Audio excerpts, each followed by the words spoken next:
Across the UK, online and on DAB. Access all radios. Talk Radio. Give it some lip. Talk Radio. Good evening, dear listeners. Thank you, Ash. Thank you, Johnny. This is Iain Lee. This is Talk Radio. 6 years ago today, we lost Frank Sidebottom. So we'll play some Frank Sidebottom songs throughout the show and probably talk about him. Can we do our darndest tonight to make this a Brexit-free island? Oh, God, that sounds like I'm talking about Brexit as well, doesn't it? Just, it's everywhere, and I'm so bored of it. Late night, Iain Lee on Talk Radio. We have ways of making you talk.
That for years and years and years, and if you were watching on Periscope, you would have seen me singing along pretty accurately. What's Periscope? You can watch the show happening now if you go to periscope.tv on the computer /Iain Lee IAINLEE. You can watch the show. So that's that.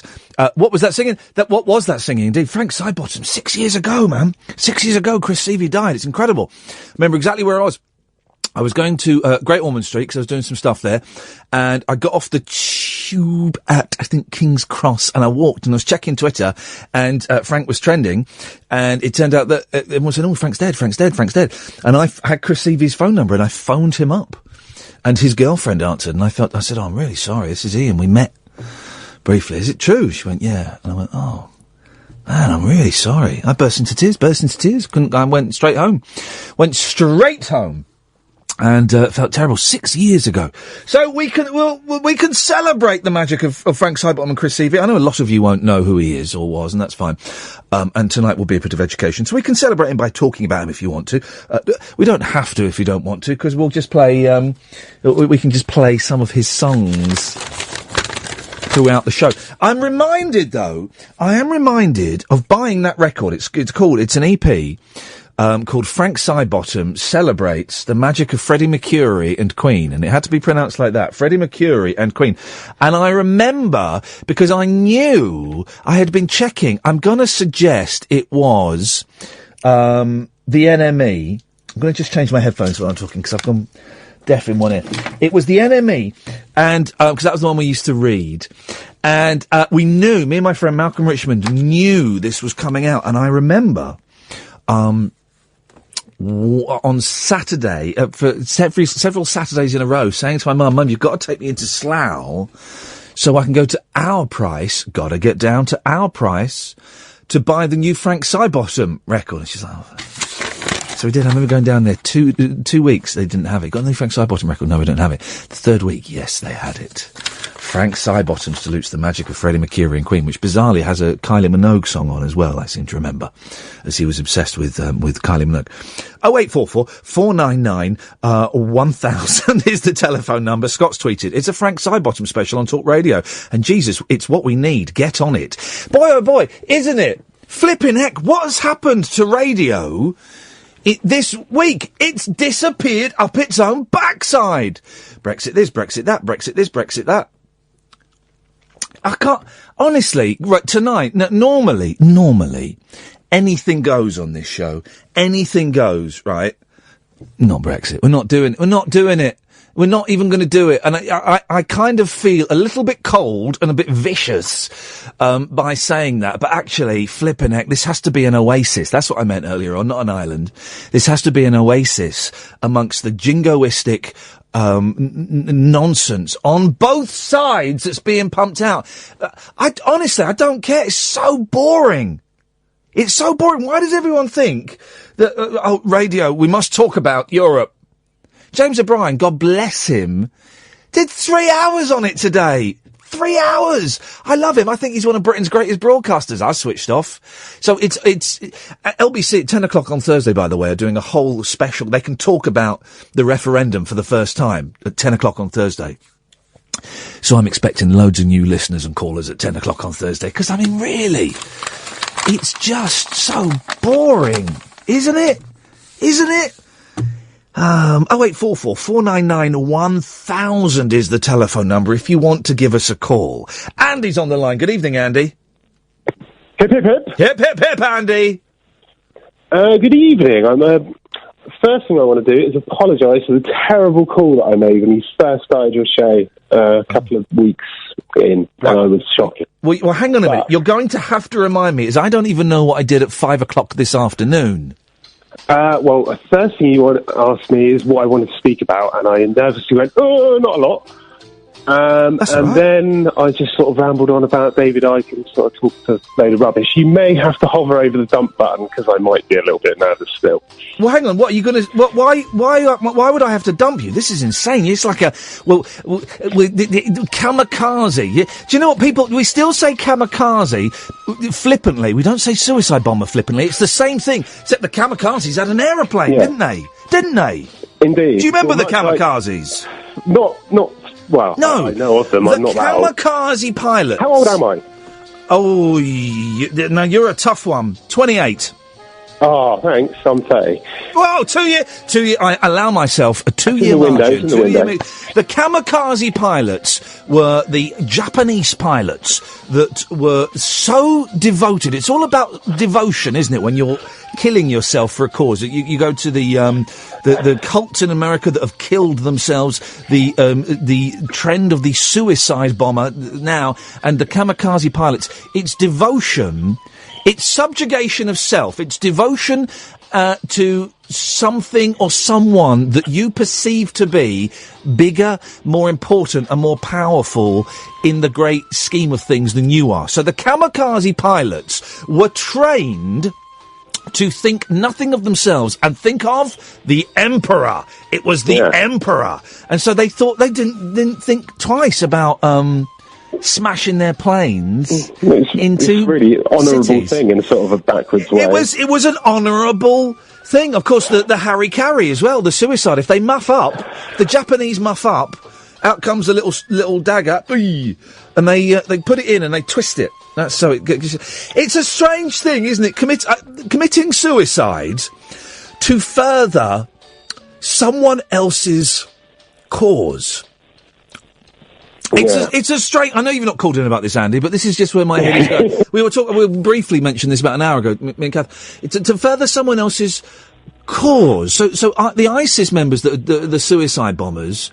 Or the people inspired by ISIS, they are doing it for their god. The Japanese were doing it for their emperor. I can't think of anything or anyone I would die for, apart from my kids. But I'm not, I wouldn't crash an aeroplane for my children. That would be ridiculous. Yeah, but I would jump in front of a bus to save my kids. It's not so bad. This is going to sound awful. It's not so bad if you are a member of ISIS, because you don't think it's going to end. You think you're going to go on to something. You're going to heaven. You've done a good thing. But the kamikaze guys, did they think they were going to... That is interesting. They just died? Isn't that interesting? Yeah, because the ISIS suicide bombers, they're going to get 72 virgins. That's a lot of virgins. Why 72? Why not 3? And also, I've mentioned this before, Andy, the pressure of deflowering one person, let alone 72, would totally put me off my stroke. I once dumped a girl, wonderful, wonderful girl, in my mid-20s because she told me she was a virgin. And I thought, this is too much pressure. So then having to go to heaven and having to service 72 virgins... Man alive! No. I'd want 72 sluts. That's what I want. Then I'd be... I'm sure you could train them up. Then I'd be tempted. I don't know if I'm allowed to say that. I've said it. It doesn't matter, but that's what I want. That's what I'd want. It's been really great working here at Talk Radio. I've enjoyed the last 3 months. Thanks for listening.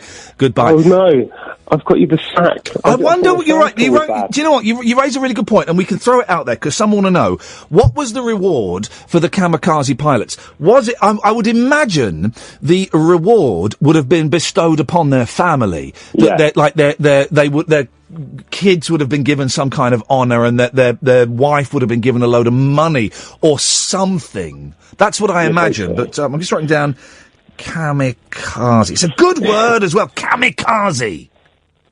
Yeah, the Japs are good at it. There's a great Japanese. That's all right. Don't worry. There's a great casual racism in. There's a great episode of Curb Your Enthusiasm. Are you aware of the programme? I am, but I never got into it. Oh, it's like the American Victor Meldrew with swears. Yeah. It's a brilliant description. And he goes to visit I think it's his dad, who's in an old people's home, right? And there's an old Japanese fella there as well, who used to be a kamikaze pilot, but he missed. And he's there, and Larry says something to annoy him, and this guy's in his wheelchair, and he looks at me and he goes... And he starts rolling the wheelchair towards him to crash into him, and then he veers off to one side. Andy, what did you call in for, boss? Well, when I originally called in, it was a couple of days after I'd emailed you, trying to scrounge your services to come and do my Skeptics in the pub in Bournemouth. Oh, yes. And obviously I was an idiot and realised we do it on a weekday night. And you're busy. No, not idiotic. No. It's, I take days off. I'm taking a day off to go and see a monkey in the cavern. So, these things happen. But yes. And then I put you, I tweeted Mr. M. Marsh, who, Will Storr was mentioning on the show the other night. Oh, blimey, I've upset the Skeptics. No, kind of. I just wanted to defend Marsh more than anything. Yeah, no, go on. I've spoken. Give me the... I tell you, can we go to a break and then do this? Because this will be a bit longer than we got. Brilliant, Andy, stay there. Everyone on Periscope is going, Iain, put the Wi-Fi on. The Wi-Fi was on, you plums. You're right, you've got to stay there now so you can't hear it. Yes, Andy, so let me set the scene. Hang on a minute, let me just... Oh, dear, put this back. Hang on, bear with me. There we go. So, Can we have the spooky music, please? Oh, yeah. Of course you like can. the spooky music. Yeah, I don't use it. I've not been using the music enough this week, actually, and it's reminded me. So we had Will Storr on, who I think is a darn good writer. He's written several books, Will Storr versus the Supernatural, and also the book that we were mainly talking about, Heretics, which is which blew my mind for many, many reasons, primarily when he tells us there is no such thing as colour. He came on the show last week. We had a lovely, lovely chat. He talked about going to a skeptics do, and it upset one of the gentlemen who I don't know if he's chief skeptic, a bloke called Michael Marshall, who I saw on Twitter had been upset at what had been said. He didn't message me, put me in, but I followed a conversation, saw that he had been upset about what had been said. I felt terrible that he'd been upset. I reached out to him, as the Americans say these days, and I apologised if he felt that it had been unfair, and I didn't want to cause him any anxiety whatsoever, and I invited him to come on the show if he wanted, or if I would apologise on the air if he wanted. He didn't want either of those things. He sent me a very nice email explaining his position, and I replied. Right, yeah. So I want to clarify my position first. Yeah, go on. I set up a Skeptics in the Pub night. Yeah. About 2 years ago in Bournemouth, because I was into all that sort of thing, and I thought I could do something magic to change the world. Yes. I've kind of distanced myself a little bit from that now, partly because I've got a child and another one on the way, and I haven't got the time, and partly because it isn't quite the thing that I wanted it to be when I set it up. I'd never really been to one before. I just heard about them and thought, I'll set one up around here. Yeah. So over the years, I thought we might actually do some useful campaigning or do something useful to change the world.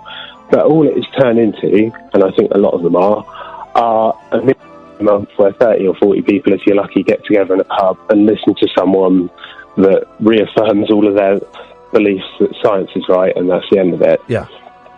So it can just be a little bit cynics in the pub. I have always encouraged people of all opinions and beliefs to come, and any time any of them open their mouths, everyone in the room turns around and scorns at them, which is not really the way it should be. Okay. But we've had Michael Marshall down a couple of times, and he is a bloody good bloke. Yeah. I saw a little bit there. That's a category C. So he is not really how Will Storr characterised him the other night. He is the least angry sceptic that there is going. But, and I'll let you finish the sentence, but... Yeah. Will Storr was simply recounting his it was his opinion, it was his narrative, and I felt I didn't need to bring him in check because he said nothing that was libelous. Oh yeah, totally. And we all, you know, what's that, the Kurosawa film, Rashomon, where it's four people who have all been to the same event, and they're all telling a completely different story because they've all seen something different. We all interpret people and their actions and the way they interact with us differently. Exactly, as Will was saying the other night. Yeah, totally. Yeah. So, but I would agree with him that there are lots and lots of skeptics that do fit that. They come across as angry. Yeah. But whether that's always angry or just passionate... Is there a difference? Not really. It ends up being anger, doesn't it? There you go. That was easier than I thought. True. But passionate or angry people are the people that actually get things done and get change in the world. Well, really moderate skeptic people don't do anything about it. Well, they might go as far as me and setting up a night, maybe, if they... But really are you angry? No, I was a little bit then. But I don't know if necessarily angry people don't necessarily get stuff done. I know lots of moderate, sensible people who achieve things quite often. Oh, you can achieve things. Yeah, but that's the same as getting things done, isn't it? Well, I'm talking about changing something in the way the world works. Well, but I would disagree. I think that you right. Two things about angry people, right? One, they may not get things done. They're just shouting very, very loudly and often just stirring stuff up. And secondly, you only, if they do get things done, you only know because they're shouting all the time. Yeah. So there are loads of mild-mannered people. I mentioned a minute ago that when I found out about Frank Sidebottom, I was going off to Great Ormond Street where I was doing some voluntary work. There were... there were loads of people there who were doing voluntary work that didn't shout about it. Yeah. That did it. The people, their colleagues at work didn't even know that they did it, but yet they were making a real impact on people's lives. Gandhi didn't go around getting angry. True. This is true. Just kind of defending the people that do get angry. I don't know whether that's not really my main point. Marsh is one of the people that doesn't do that. Like, lots of sceptics, as I say, would turn around in the room when I put the night on when someone voiced an opinion that was different to theirs. Yeah. And much like with the subject that we're not allowed to talk about on Facebook tonight, if you see anyone discussing that, or on Twitter, they're not discussing facts for more than one comment. It's then just turns to a parage of Remainers and, oh no, I nearly said it all, yeah. It turns into a hate attack. You're talking Brexit! No, it's I didn't banned! I'm voting out of the EU conversation! Yes, yeah. So, I'll skip over that bit. Marsh is really nice. Marsh talks to people of different opinions. He's not an angry guy. But well, listen, I really think though, and I've spoken to, we've emailed and I've apologised if he was upset. But you're focusing. I don't even really remember the interview, that part of the interview that well. It was a minor part in the interview for us, obviously not for Marsh. But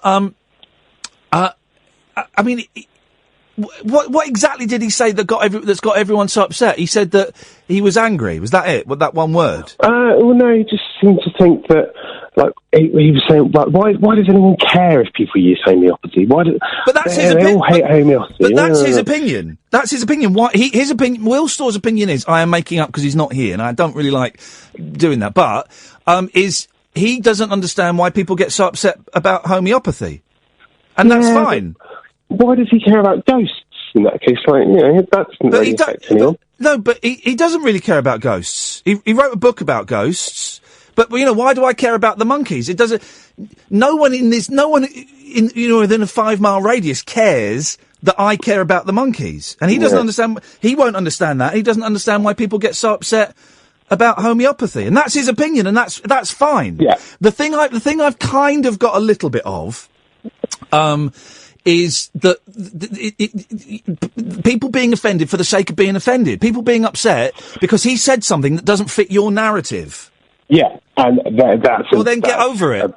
No. And I say that with respect, but get over it. Loads of people say stuff that doesn't fit your narrative. He said that Marsh got angry about homeopathy. He doesn't understand why he's angry about homeopathy.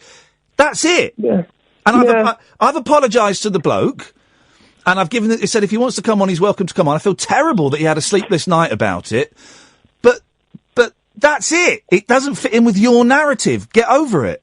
Yeah, and that's kind of what I've phoned up to agree with that to some degree. I just, you're quite good. You've actually made me realise things I was thinking that I didn't know I was thinking. That's why you're on the radio. It's literally my pleasure, Andy. Yeah. Listen, thank you for calling in. I appreciate it, and honestly, I felt terrible. Thank you, Andy. 0844 499 1000. I felt terrible when this guy had a sleepless night because of something that had been said on my show. That's not what this show is. I'm not one of those winkers that does that wants to go on and whine. I'm not a John Gaunt. In the past, I have been a loudmouth and I have been obnoxious and I have happily wound people up in that way. But I'm not a John Gaunt. I can't think of any of the other people that do that kind of nonsense. But it's not what this show is, right? This show is, Hopkins. That's the one at the moment, isn't it? That Hopkins or even Ian Collins does it. It's not what this show is about, really. And I felt terrible that this bloke had a sleepless night because of something that had been said on my show. And he seems like a decent bloke. So I am apologising on air. Okay, I've done it on Twitter, I've done it privately in email. I'm happy to do it on air. Of course I am. 0844 499 1000 is the telephone number. What an interesting start to the show. We've had Skeptics. We've had Kamikaze. Oh yeah, we need to. Very rarely do we ask questions on this show, but I do want to know what reward did the Kamikaze pilots get for doing it. Was it a religious thing? What religion are the Japanese? Shinto? Is that a religion? Who are they praising? These Japanese are crazy. Who are they praising? And the emperor was considered divine, wasn't he? Okay, we'll find out something. 0844 499 1000. So your homework was to watch the movie Kung Fu Elliot. You've got until Friday. Okay, you've got until Friday to watch it. We've got Jarrett and Matthew, who are the directors, not Janet, as Catherine thought one of them was called. They're coming on Friday at 10 o'clock, top of the show, right? I know loads of you have watched it. It's a brilliant documentary. It gets 1 star on Netflix. Ignore that. It gets 1 star from a guy who, I've read the review, who thought it was like a kung fu film, like Jackie Chan or something, because there's no martial arts in it. Honestly, it's brilliant, but it has... I've just had an email from one of the directors, which I need to reply back to, because I'm not sure if it's fake or not. And as someone said, if it is, does it matter? Not massively. It matters a little bit. Not massively, because it was 80 minutes of pure enjoyment and thrills. And I had loads of people saying, I'm half an hour into it and it's boring. Stick with it. Stick with it. Because at an hour in, whom! It becomes a completely different film. Now, I don't know... Kyle, Jonathan, Allen, stay there. 0844 499 1000. Be nice to get some women calling in this evening, please. We had loads on Friday, and then not many yesterday. So let's, that'll be nice. I'm not convinced that this film is genuine now. Now, it's a brief synopsis. It's this Canadian martial arts star who is making his own martial arts movies. The first one called They Killed My Cat. I have been looking online for a copy of They Killed My Cat. Can't find it anywhere. No one's uploaded it to YouTube. No copies on eBay, nothing. So I thought, I know how we can prove if this is real or not. Well, I'll email the producers, the directors, and say, have you got a copy of They Killed My Cat? They've just replied. Yeah, but not online, / which looks like that face. DVD copy. Ooh, so I'm going to reply, could you rip me a copy and get it to me? There we go. That's what I'm going to do now. Here we go. Hang on a second. Bear with me, Jonathan. Jonathan? Hello? Yes, could you rip me a copy and send it via WeTransfer? Let's see. Jonathan! Hello? Right, here's the thing, right? We have decided...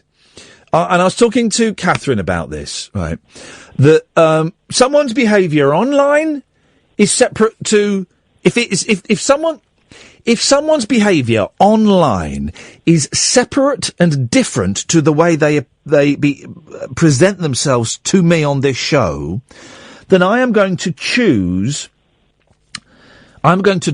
to choose to ignore their online presence. Now, yesterday, Jonathan, we discussed some of your tweets, and I now keep getting loads and loads of people tweeting me, retweeting me, your tweets. Can everyone stop it? Because if I want to see Jonathan's tweets, if I want to go and see the poison and nastiness and passive aggression and sometimes not passive but aggression and racist and homophobic nonsense that this man spouts on Twitter, I'll go and look for it myself, right? But I choose not to, okay? So just everyone, please stop sending me the poison, the obnoxious filth that Jonathan tweets, as I don't want to see it, okay? So let me just reiterate. The absolutely disgusting, vile, nasty, mean-spirited, racist, homophobic, obnoxious, poisonous, vile filth that Jonathan chooses to tweet from his account, I don't need to see that. So please don't include me in that when you retweet it. Jonathan, what you got for us? I'd like to talk about Roman Reigns and John Cena. Roman Reigns is that's the second time in 3 minutes I've ever heard of that name, because someone just tweeted it. I don't know who Roman Reigns is. Roman Reigns is a wrestler. Right. As is John Cena. Okay. And I wanted to ring about them. Yes. Because, quite frankly, I'm sick to death of their company ramming them down our throats. When was the last time you had a muscular wrestler rammed down your throat? It's a figure of speech. Okay. I mean, Cena has improved slightly over the years, but I just find his whole act completely annoying. And as for Reigns, I preferred him better when he was the silent, brooding bodyguard in The Shield. I don't want to see him thrust down everyone's throats in a role that fans, like myself, are not ready to accept him in. I have literally no idea what the hell you are talking about. I'm talking about WWE. Right. Say what you said again. I don't like Cena and Roman Reigns being rammed down our throats because Cena's no good and Reigns, he's not ready for the role that WWE think he's... How old are you? 3 decades plus. 38. We'll call it, okay, yeah, we'll call it that. Grow up, man. Thanks for calling. Alan's on the line. Good evening, Alan. Hip, hip, hip.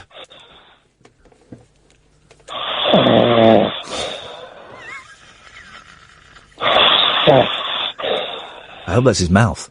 I haven't had this for a long time.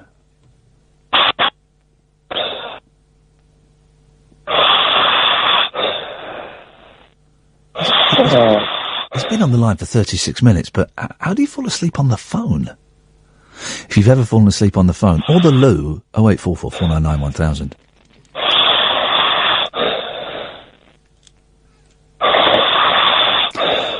Alan. Alan Caddick. Alan Caddick. Alan! Alan!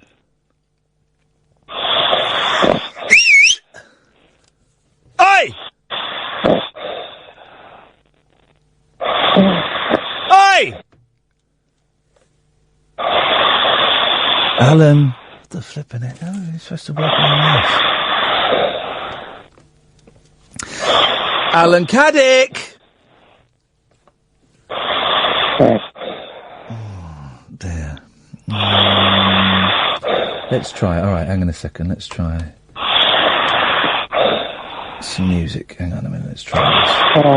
Oh, jeez.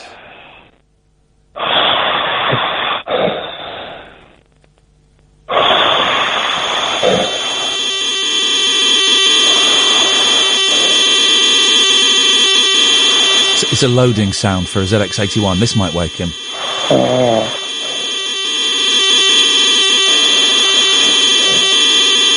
Hey, it don't get much more avant-garde on national radio than this. There's a fat man asleep and a ZX81 game loading.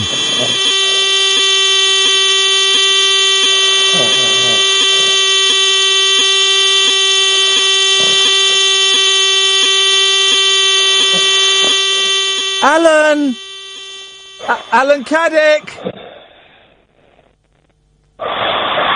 Alan!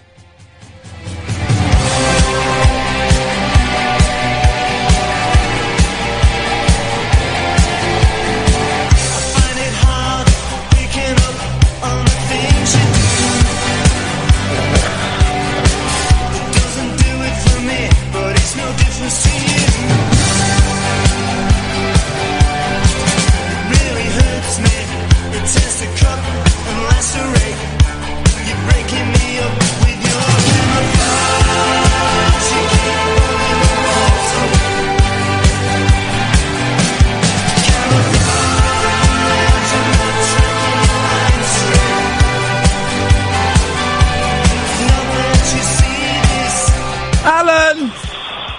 Alan! No?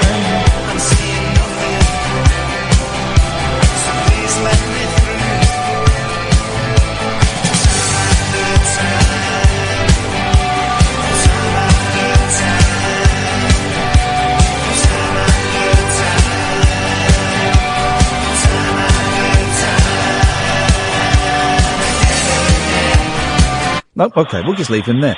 Let's go to Kyle. Good evening, Kyle. Good evening. You okay? Yeah, fine. You all right? Yeah. I was actually ringing you because I'm thrilled that you're doing that for Frank. However, yes, I'm a wrestling fan. You know, maybe you want to mock me. I'm confused why Jonathan's rang your show to talk about wrestling. I'm confused why Caddick's asleep. I've got no idea what's going on. This is the problem. This is the country is. You know the phrase "going to hell in a handcart." Well, it's tonight. It's happened. It turns out Ferrari and all of those right wing. They were right. We are going to hell in a handcart, and it's at 20 to 11 tonight. Well, I just don't understand, because Caddick also sounds like Darth Vader. Yeah. Or he's got some sort of chest problem. Well, I don't understand it. Yeah, I know. But anyway, let me just hang on, Carl. Let me just try a Pavlovian thing. Hang on a second. Someone's Okay. Who suggested this? Adrian has suggested we try this. This is a Pavlovian thing. He might respond to this in his sleep. Mm-hmm. Call me now. 08444991000. No, he really is asleep. He normally say we'll call you back. He really is asleep. Yes, Carl. I was just going to say, I had the pleasure of seeing Frank, probably 2006, maybe? Oh, no, 2005. It was just, when he just did that comeback thing, just around the Channel M time. Yeah, that's when I think he first came on LBC, first time I met him properly. Yeah, so he was doing all that, and like I said, it was a really entertaining gig. But I went to see... what do you call it? The rough cut of the Frank movie. The new one. Yeah. Really good. I ended up sat with Rick, who was the bass player in the Freshies, and then later ended up as what was it? I can't remember the name of Frank's. He's called a Thingy Blimey Band. Oh, the Old Blimey Big Band. Yeah. Yes. And there was just amazing, an amazing set of people. I think all three of the bands were there at one point. I've seen a 45-minute edit of it about a year ago, but it's now down to he's got it down to 11 hours. Steve Sullivan, who's making the Frank documentary, is going to come on when he's got it in a more workable state. But I cannot wait to see that movie. I would love to see the full stuff and all the stuff as well. That I think, and you probably know this story, but there was like a little local radio station like a pirate one that asked Frank to do some jingles for them, and they thought, we're never going to hear it. And then apparently he sent them a tape back where he put a bit of chewing gum or something, or tape on the top of an old "Now That's What I Call Music." And recorded them all and sent them back and said, I hope these are all right. He's an absolute legend. I miss Chris. I miss Frank. Thank you, Carl. 08444991000. Tony, Julie, stay there. Come to you after this. When you wake up, Alan, you will kill the French president. When you wake up, Alan, you will kill the French president. We're back. Okie dokie. Alan is still there. Alan. In fairness to Alan, he's... Hello? He's making more sense than he normally does. So, we can work with that. 0844 499 1000 is the telephone. Alan? Yeah. It's weird, isn't it? Is the telephone number if you want to give us a call. We are a Brexit-free zone completely. Normally, I will allow talk about anything, right? Anything goes on this show, but tonight, no Brexit, man. Jeez, I mean, I love radio. There's been nothing to listen to on the radio all day. It's all been Brexit. You've had Nick Ferrari gently making love to Boris Johnson this morning, and then you've had it's just on and on and on. Both sides, boring. So tonight, let's just no, thank you. We'll have none of that. Anything else goes. Tony, stay there. Come to you in a minute. Julie's on the line. Evening, Julie. Good evening, Iain. Good evening, Julie. I was phoning in to say that I'd fallen asleep on the phone, but do you know what? You said something that I would really like to ask you about. Yes. And that is, you said going to hell in a handcart. Yes. I know that going to hell in a handcart means kind of going to hell quickly, but why a handcart? Oh, well, that's a really good. That's a good question. I don't know. Because some people say going to hell in a handbasket as well. Well, those people are wrong, and they're the reason we're going to hell in a handcart because they think it's hand baskets. I don't and the relevance of a handcart. Here's something, Julie. After yesterday, we discovered there are only 5 colours in the rainbow, despite the songs and the Richard Biltgate Battle in Vain saying there are 7. There are made-up colours, magenta, which we can't actually see, according to someone, right? I would like to blow your mind again, Julie. Would you mind? Do it. Go on. I'm gonna mumble something. Oh, God. And I want you to tell me what I've just said. Okay. Bits and bobs. Bits and bobs? What was that? Bits and bobs? Boom! That's not what it is! That's not what it is! Do you want to know Do you want to know what the phrase really is? Catherine knows, because she's smart like me. Can you do it again? Well, no, you've got the right. You picked up on the right phrase, and that's what everyone says. Everyone says bits and bobs, bits and bobs. My little boy for Father's Day made me this lovely. It's like a ladybird with a clip on it, and it's got a little sign that says for bits and bobs. And I was furious. I almost threw it in his face. Like he's only 4 and he's fractured his foot. So what is it then? Bibs and bobs. No. Yeah. Why bibs though?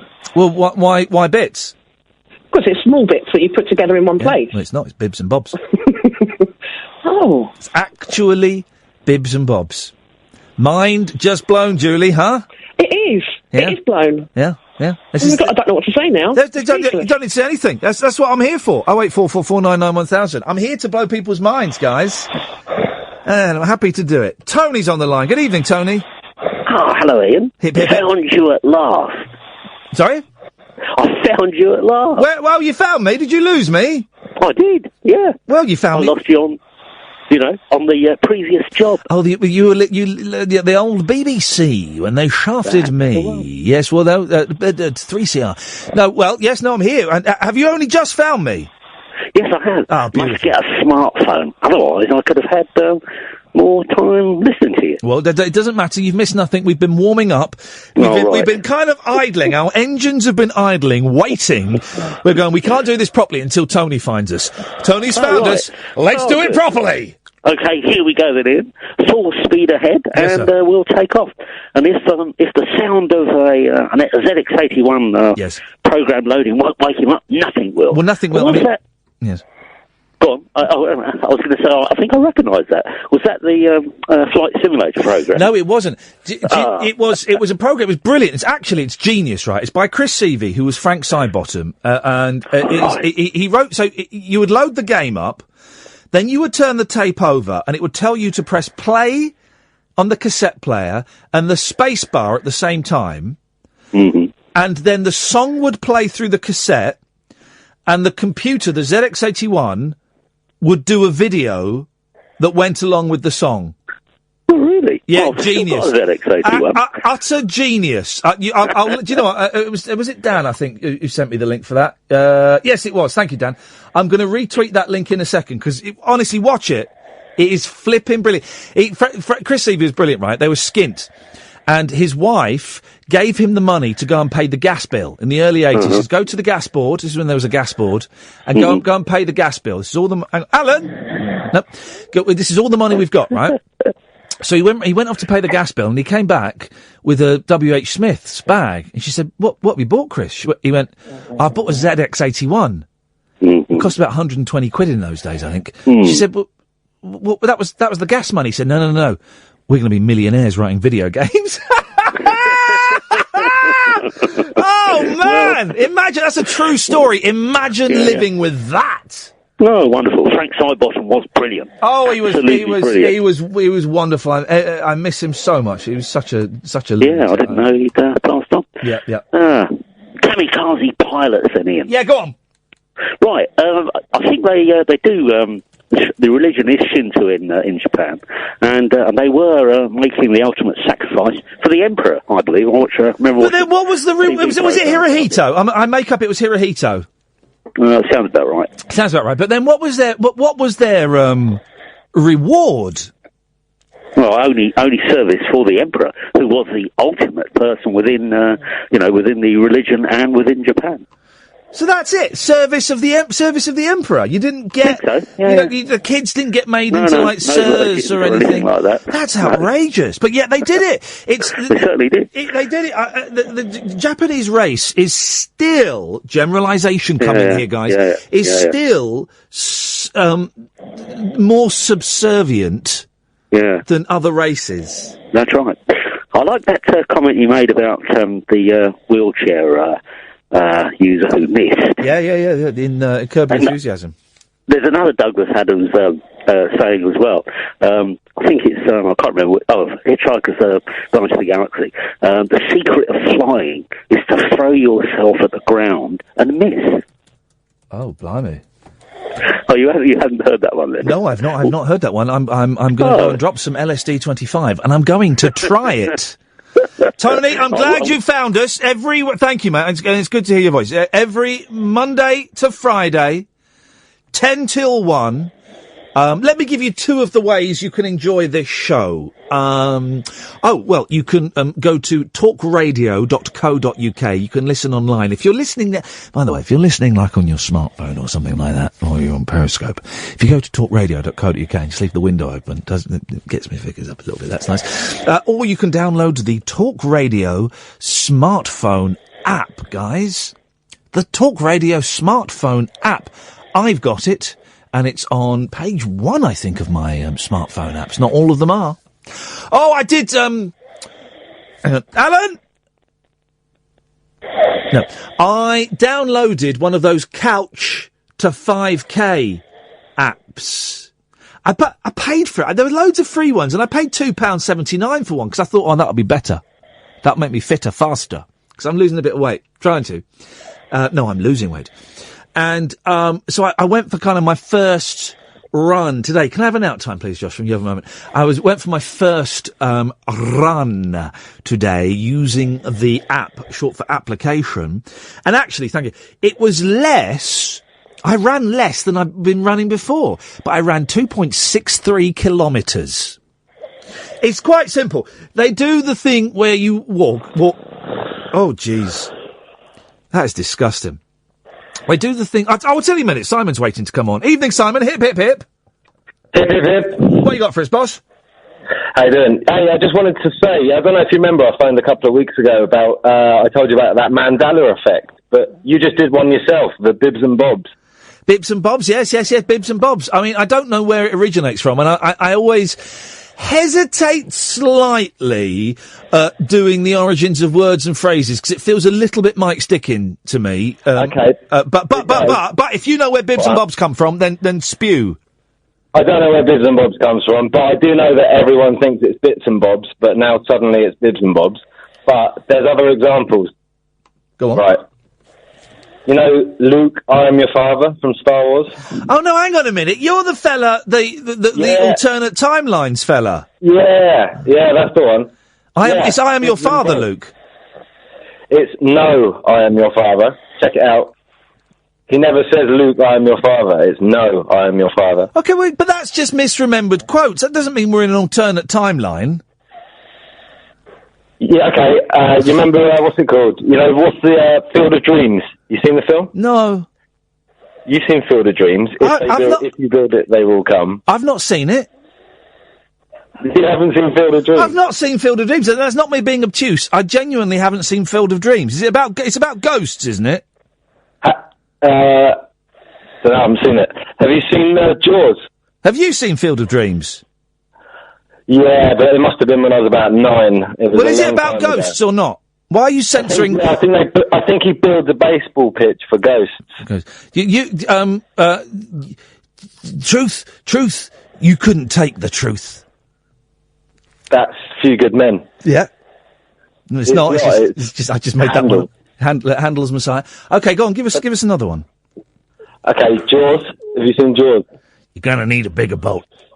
It's not. It's you are going to need a bigger boat. Oh, come on, mate. Now you. Google it. Google the script. Okay, so, well, hang on. Google the script, but what? All right, hang on. All right. But even still, it's a tiny Jaws. You're Gonna right. Let's play. Oh, we might be. Let's see if we can squeeze this in. I'm going to skip forward a bit. And hang on. We're deciding your future here. I've got the scene from Jaws. Here we go. Here we go. What's he going to say?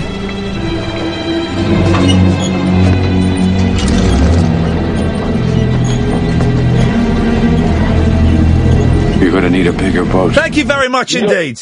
You're going to need a bigger boat. Yeah. Yeah, not we're. No, I said you're. No, you said we're. Did I say we're? Or I said you're going to need a bigger boat. No, you said we're. This is. Get out of town, Simon, you lying little toe rag. Talk Radio.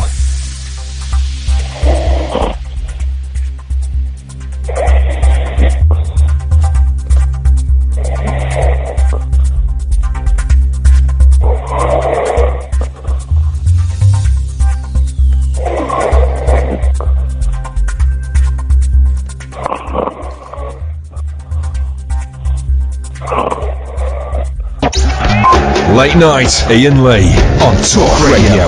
We have ways of making you talk.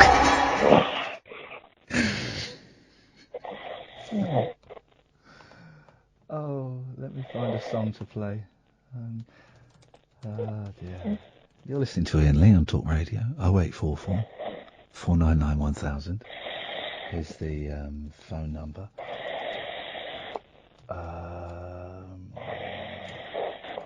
I'm just trying to... It's 6 years since Frank Sidebottom passed.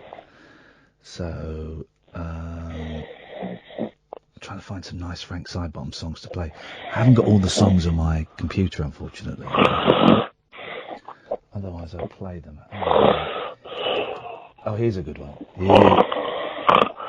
Here's a good one. There we go. This is...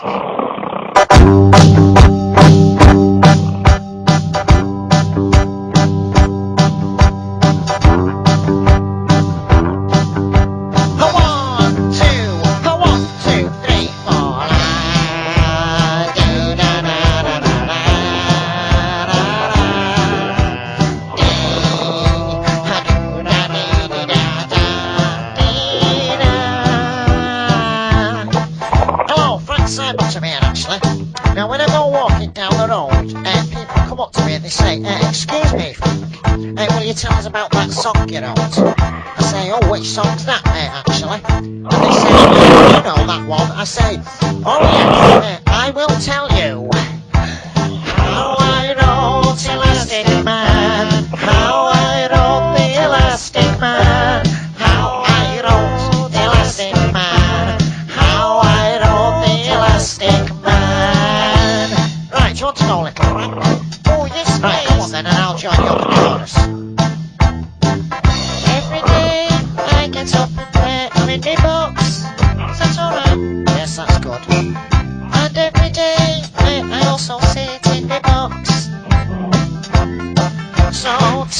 Skinheads bowling, take them bowling.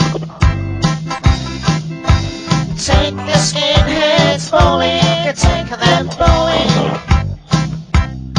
Oh, little Frank, la da da da da da da da. Little Frank, la da da da. Little Frank struck again.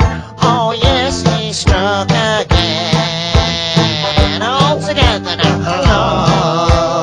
Love will tear us apart again. Love will tear us apart again. I'm alone in my room, and my mum does not know.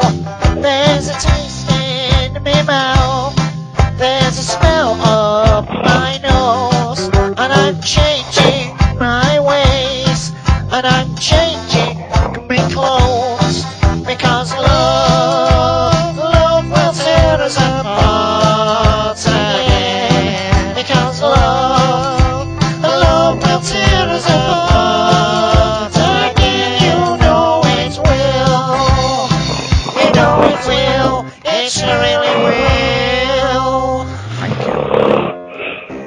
Thank you. 0844 499 1000 is the telephone number if you want to give us a call. That's Alan Caddick. You voted for him to stay. This is your doing, dear listener. It's not my doing. This is your doing. You did this. I was quite happy for him to go. You did this. You made this happen, guys. You made this happen. Gatford's on the line. Good evening, Gatford. Evening. I've got 2 ways to wake Alan up, which I think will work. Yes. I've known Alan for 8 years. You're gonna wiggle your bum at him? No. Okay. The phrases that I think will work. Number 1, the catchphrase. Yep. Alan, excuse me. Excuse me! Excuse me! Excuse me! Excuse me! Excuse me! Really deep. The other one is to let him know that Kathy Barry's at the door. Who's Kathy Barry? Someone it's a lady he likes. He's been on about her before. How could... I'm trying to picture the scene, right? Yeah. He's not on speakerphone. No, I reckon that he's lying with his phone to the ear, but his mouth... Or no, his mouth to the phone, but his ear nowhere near the ear bit. Yeah. Like you know, not on hands-free, but like, you know, not really listening. It's quite melodic. I know, but you try sleeping next to that all night, every night. Yeah. Flippin' heck. Yeah, it wouldn't work. He can, Snore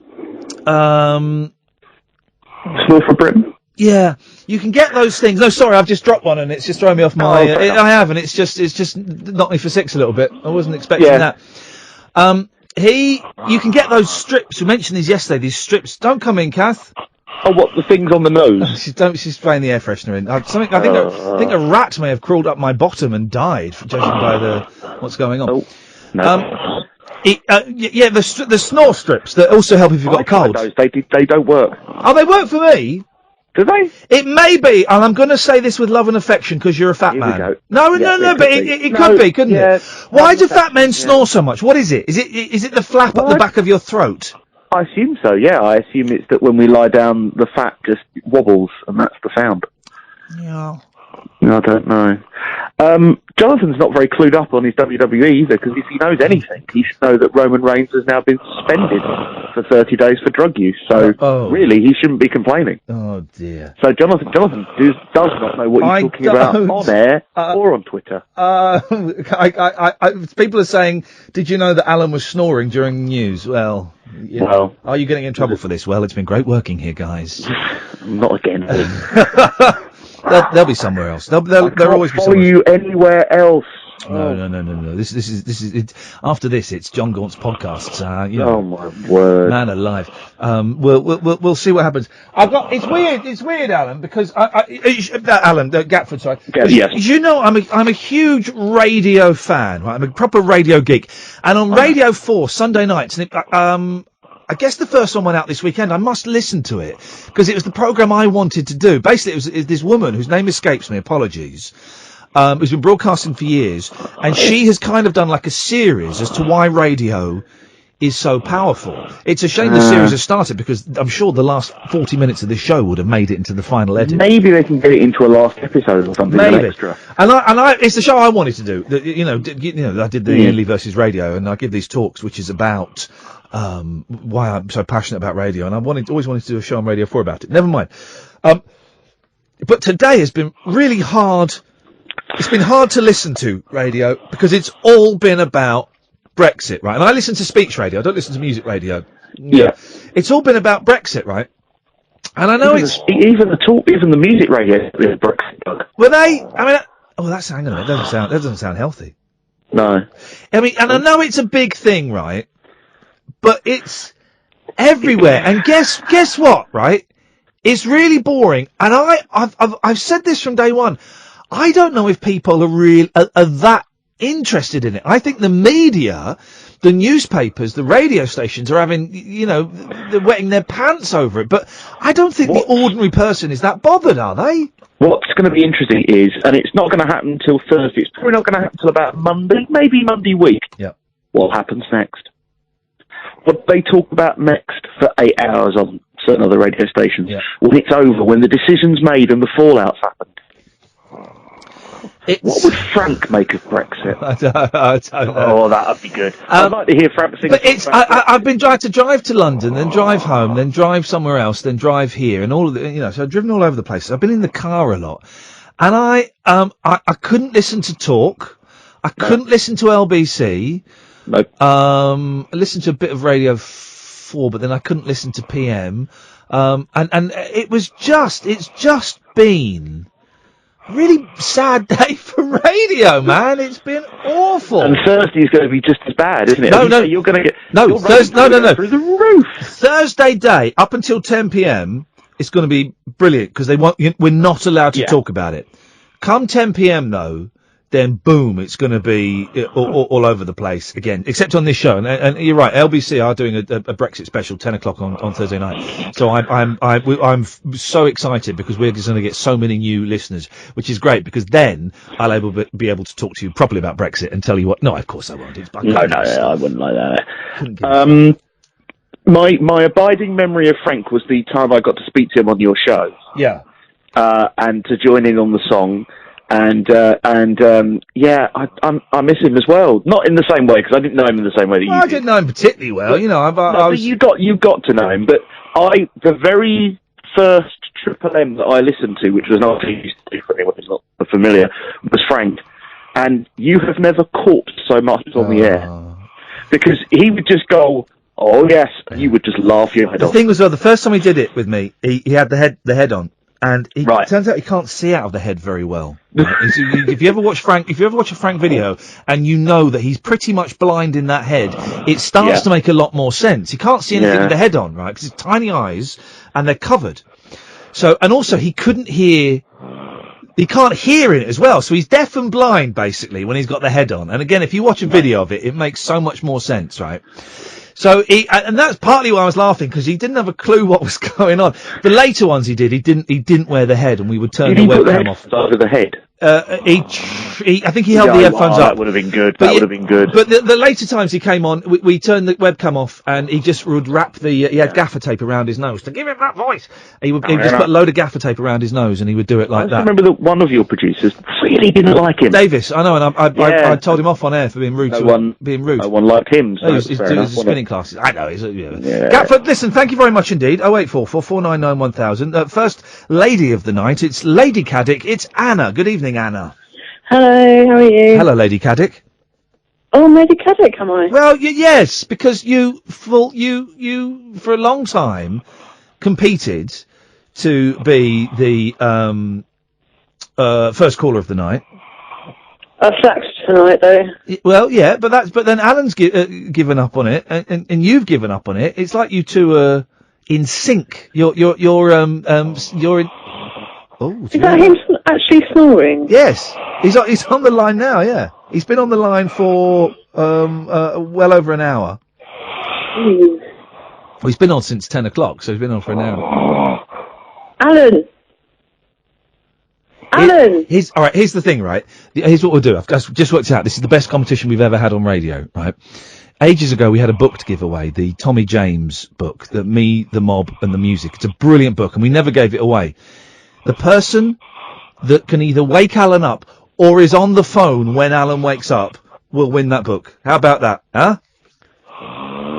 He's up for it. Do you want a date? Offer to play with his willy. No, I'm not going to do that. You can't do that. What have you got for us, Anna? So, what is your show doing tonight? What are you doing? Well, what are you doing? Because that sentence isn't English. What is the show doing tonight? What is going on tonight? I don't really know. We're talking about kamikaze pilots and suicide bombers. We're talking about Frank Sidebottom. We're talking about, I've got this running app. I'm using this running app now. Day one, I need to put, that's what I was going to do in the office instead of prep for the show. I need to put music on my phone, right? Because I've got no music on my phone. I don't use it. I use it to make phone calls. Yeah. So I was using the running app. I've only got 2 songs on there, and they're ballads, slow ballads, romantic ballads for when I'm in the mood. And so I had to do it to silence, right? And every 3 minutes you get this American robot going, "You're doing great!" So are you like running upstairs and... No, I took the dog out for a walk, and you walk for 5 minutes warm up. It's easy, man. Walk for 5 minutes warm up. Then you run for a minute. then you walk for a minute and a half, then you run for a minute, then you walk for a minute and a half. You do that for 25 minutes, then you walk off. And then the last 5 minutes, I think, is you just walk for 5 minutes to warm down. Well, I didn't even bother with that. Everyone knows don't need to do warm downs when you do exercises. That's for babies. And although I feel quite stiff, I don't know if there's anything. And just every few minutes. That's fantastic running. He actually said that. She said it to me. And here's the thing, right? Here's the thing I did, right? I'm going to use the dump button. Let's hope it works, right? You're going to hear this, Periscopers. You'll hear this, Hannah. You'll hear this, Alan. The listener won't hear it, right? So every time she said that, Hannah, I came up with... I hope you dumped it. I hope we dumped it. Well, the button's lit up. Josh has given me the double thumbs up. That either means yes, it's dumped, or yes, his plan to get me the sack by disabling the dump system has worked. Caddick, did you hear that? Caddick! Hang on. Is he talking in his sleep, or is he dying? Kadunk.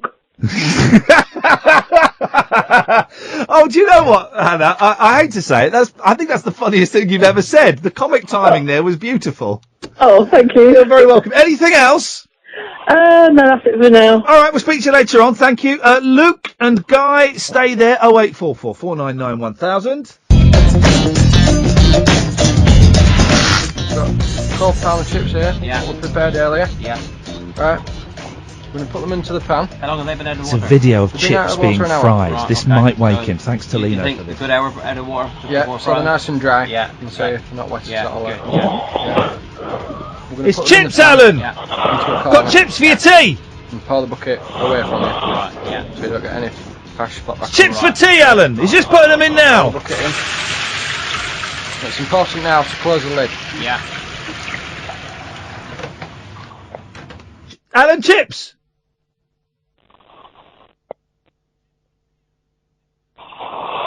Okay. Whoever is on the line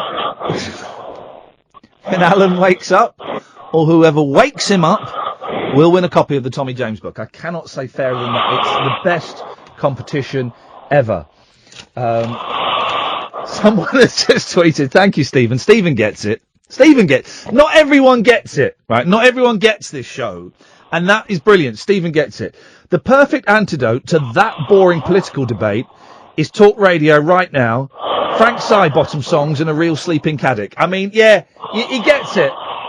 Thank you, Stephen. I appreciate that. That's a perfect summary. If we could send it off to the Radio Times, so that can be the description. Luke, stay there. Let's go to Guy. Good evening, Guy. Guy? Oh, he's not asleep as well, is he? Guy?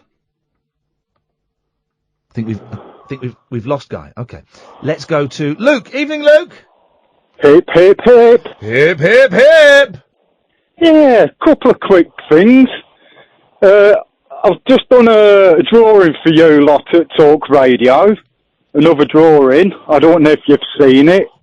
Now, I did see it. It's excellent. Who is it of?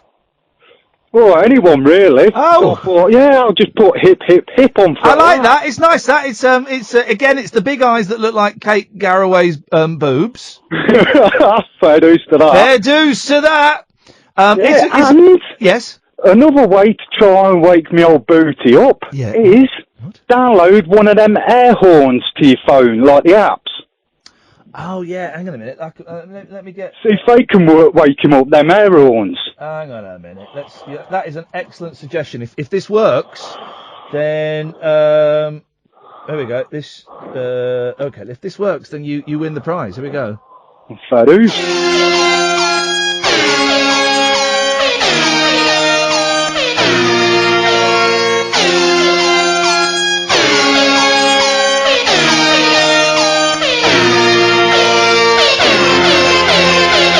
Alan? Afraid not, Luke. I'm afraid you owe us. But I forgot to say, sorry. It's £5 an entry. Fair dues. £5 will be on your way. Hey! Looky, looky, looky, looky, looky, look. I'm feeling looky tonight. I'm feeling looky. Fair dues. Fair dues. Anything else? Yeah, that's it. I thought I'd phone up, see if you got my drawings and try on that air horn. So, but obviously that don't work. That didn't work. You had a good day, Luke. What have you been up to today? Well, I've been asleep. Beautiful. I work 7 nights a week, you see. Yeah, of course. So, and here's the best thing, I've still not heard from my missus. Hey, she's still got the PlayStation 3, isn't it? Yeah, PlayStation 3, my TV, Now my DVDs. is the time. Now is the time, Luke, to go and buy an Xbox. Oh, I've got PlayStation 4. But Hey! I can't even go online. Nah, you want to get an Xbox, man. Get rid of that rubbish. Xbox is where it's at. To be honest, mate, the only thing I want is a break. Because I'll work 7 nights a week. Man. I just need 2 weeks back in Vegas where I belong. What? Whoa. Hang on a minute. Vegas is one of the worst places in the world. Why do you think you belong in Vegas? I love the place. Why? It's a hellhole in the middle of the desert where all the whole economy is based on gambling and prostitution. Fair dues. But there's no wrong with a bit of gambling. Am I the only person in the world, right? We went to Vegas to do some filming. I hated it, right? And we went to a Hooters. You know Hooters? Yeah, that was because I stopped next door to the hotel of Hooters. Yeah, we went to Hooters, right? And Hooters, for those who don't know, it's young women with big hooters wearing tight tops that says Hooters and tight hot pants, right? Yep. And we didn't really want to go there. I don't know why we ended up there. We had a lady director. I don't know why we ended up there. I think it was literally we had to eat quickly, and that was the place that was there. I got served by a bloke. You're joking. In Hooters. Yeah, and he had the outfit on, the tight top, the tight hot pants. Now listen, I'm happy-go-lucky kind of guy, but everyone else was getting served by the Hooters girls. I got served by the Hooters guy.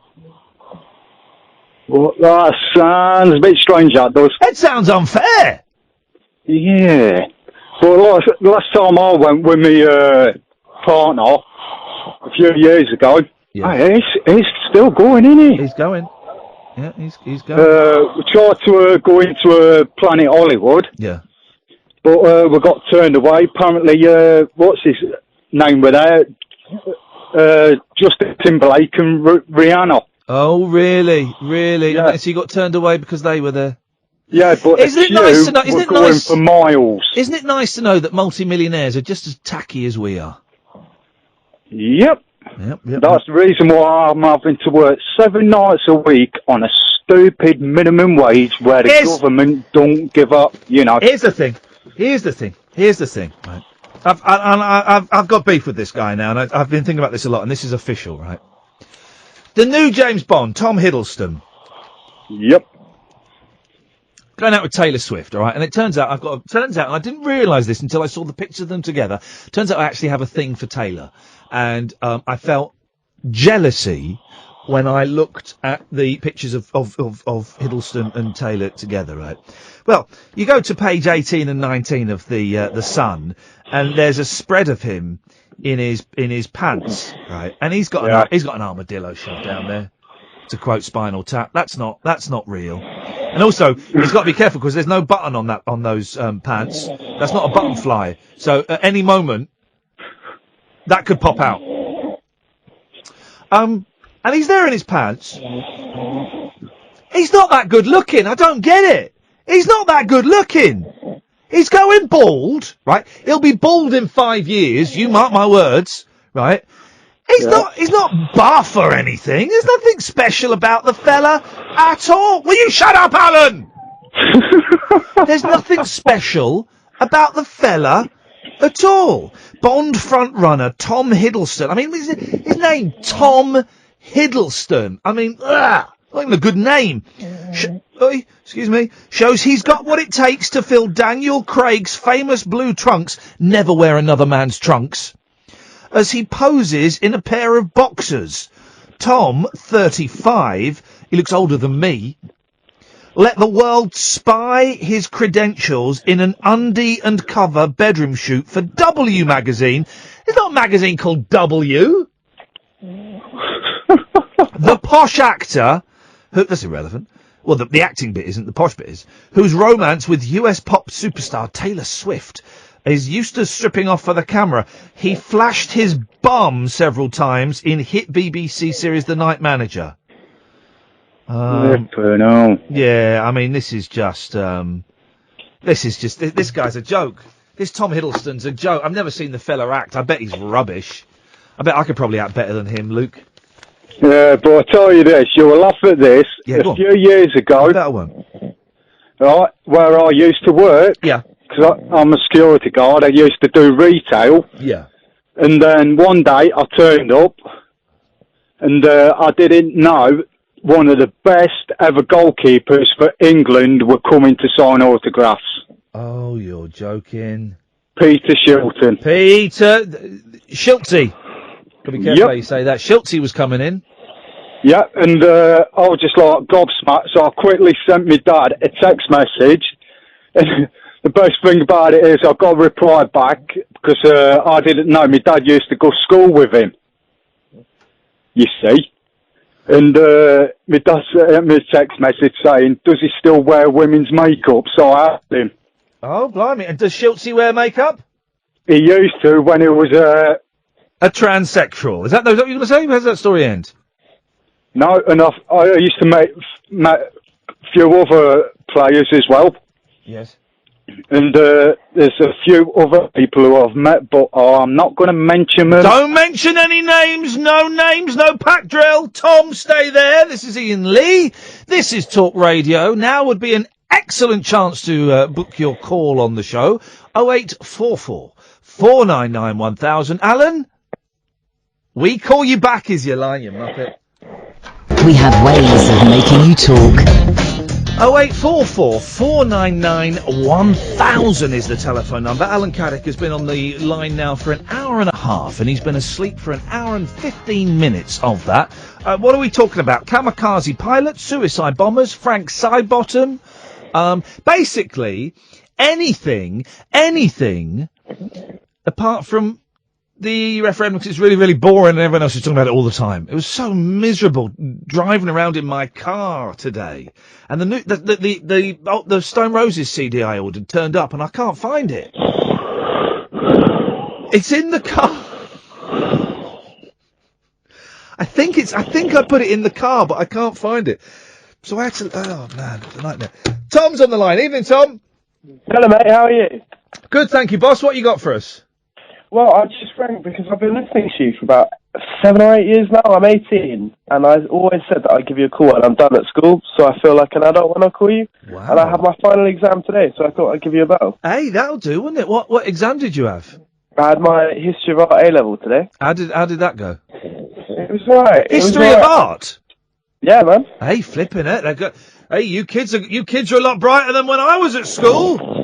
Shut up, Alan. I've always been told I'm a thickhead for doing it, to be honest. It's meant to be a DOS subject. History of Art is a DOS subject. Well, okay, well, give me one of the questions.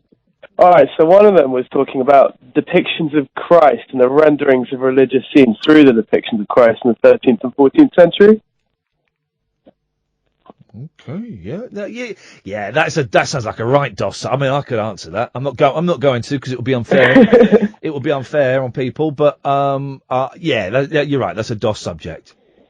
Well, I don't know. I enjoy it, to be honest. Yeah, no. Hey, listen, that sounds good. But how did you think you got on? You got on? Yeah, it was all right. To be honest. Yeah, I walked away. I mean, I went out for a drink afterwards, which is what I was looking forward to in the last 20 minutes or so of the exam. You went for a drink in the last 20 minutes of the exam? No. During the last 20 minutes. When I was a kid, right, we used to go boozing. We used to go boozing at 14, right, okay? I'm not encouraging it. I'm not, you know, these things happen, right? And no, of course. They talk about binge drinking now. We were binge drinking when we were but there was a pub where, when we were 16, that we could go to, and the pupils would sit at one end, and the teachers would sit at the other end. Oh man. And it was a very select few teachers. I mean, it wasn't all of them. And in fact, I remember going on a school trip with Mr. Wigington, who wore sandals and socks. Right. And he bought me a pint of real ale. Yeah. I can't mention the school I go to, but because I'll get my teachers in trouble, but I went on a school trip, and my history of art teacher, as a matter of fact, got very drunk and passed out on my shoulder and was dribbling down my front because she was so drunk. I mean, isn't the world just such a naughty place? I mean, and they talk about broken Britain being our fault. Yeah, well, no, it's my fault. It's my fault, Tom. I apologise. I absolutely apologise. Oh, thank you. I appreciate that. Well, have you got anything for the show, or you're probably aware? So you used to listen on LBC, did you? I listened to Absolute. I accidentally downloaded your podcast when I was about 10 years old, maybe 11, 12. Wow. And I listened to it, and I heard Alan Caddick and Vinny talking about Lex the homosexual ghost. Lex the homosexual ghost, yes, that was a regular occurrence. Feature. Yes, yeah. Well, let's not say feature, but yes, Lex the homosexual ghost would pop up from time to time. And you had Davis, the producer, and I was just hooked from about then. Wow, that's cool. I get a lot of people, right, that there are quite a few people in radio that are really snobby about kids listening to their show, and I get people saying, why do you have kids phoning up your show? I love it, because I remember, a little bit older than 10, 11, but I remember being a 14-year-old boy and finding my thing on the radio, my show on the radio that I would listen to, right? Yeah. And loving it, and absolutely loving it in a way that I think only a 14, 15-year-old boy can do. I think it's slightly different for girls. I think they have a slightly different attachments to that's very true. To radio shows.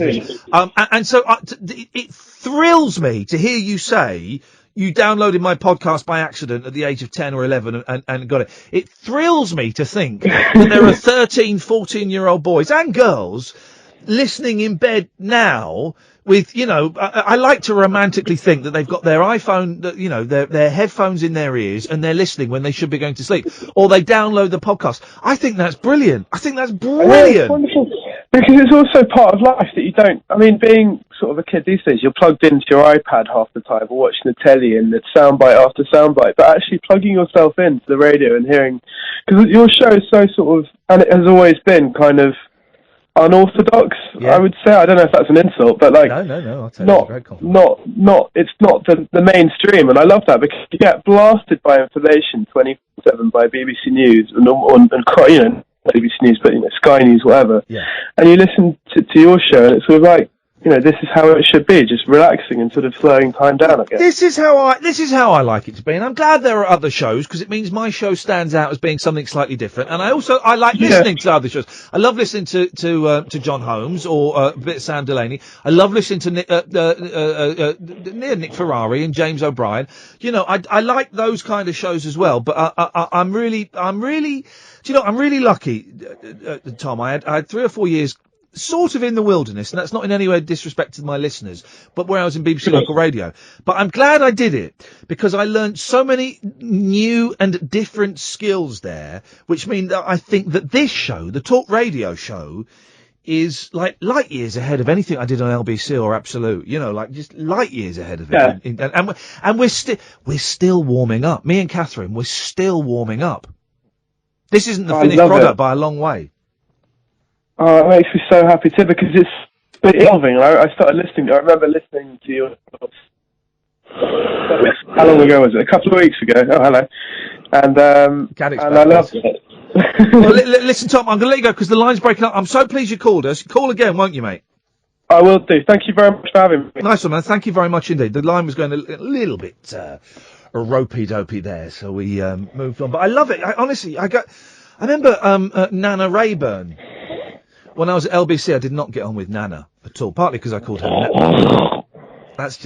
partly because I called her Nana all the time.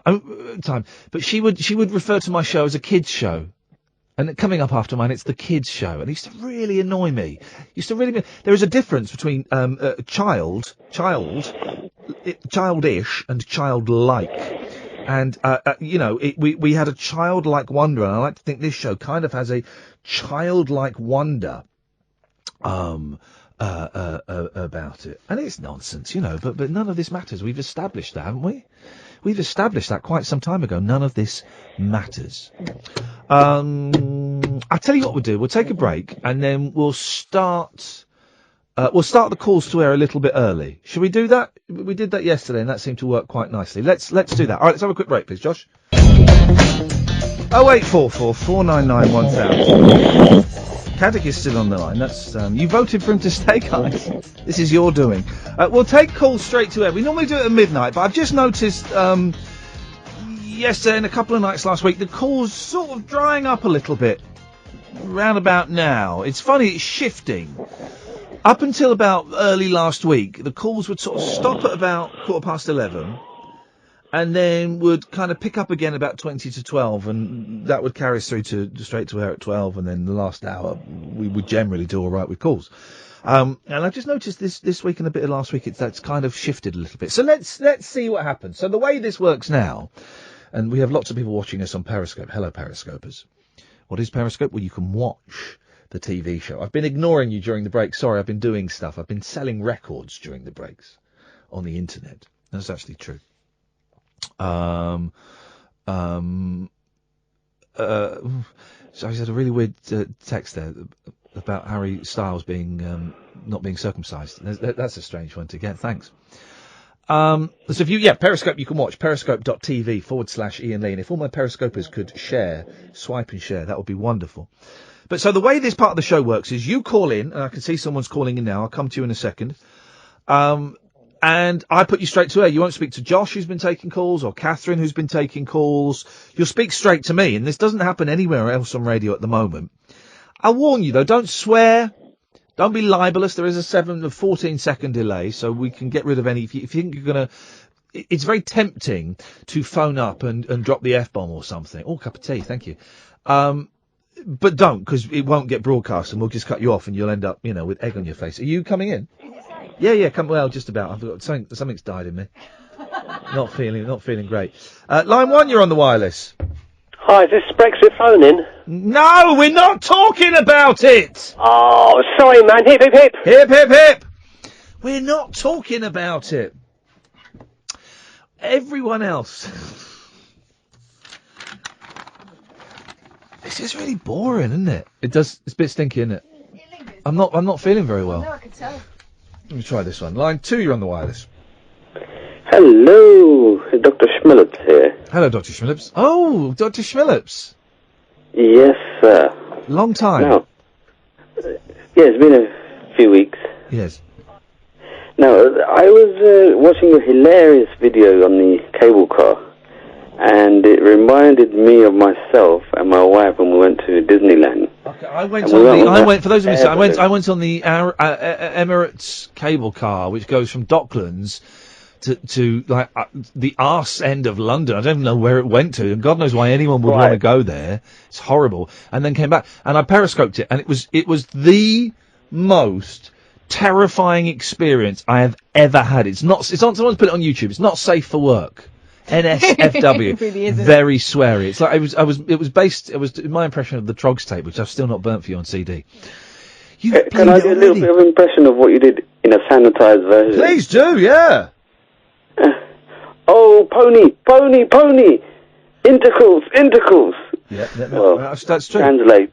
And those are the words that were coming out of you. Yeah, that's true. That's what happened, yes. And then Emirates retweeted it. Had they watched it? Because they did. They said thanks for enjoying the ride. Now they've either not seen it or they have the best sense of humour ever. Hey, one of our listeners was in the paper today, Lance at Waterstones Uxbridge, who tweets me a lot, right? And we went in. Me and Scott went in to see him. We were in Uxbridge. We went in to see him. He wasn't there, which makes me think he doesn't work there. And he tweeted something like.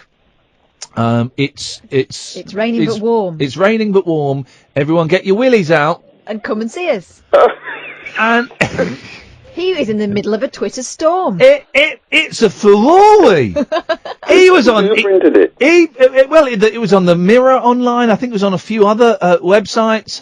And I really hope, right? The thing when something like that happens is sometimes it gets escalated and gets blown out of proportion. I really hope it doesn't, right? But I do hope that Lance gets sacked. No. Yeah, I do. Why? Because that is inappropriate. That is inappropriate. Willies, come on. They're not appropriate footgear, are they? No. Have you ever tried to put a willy on your foot?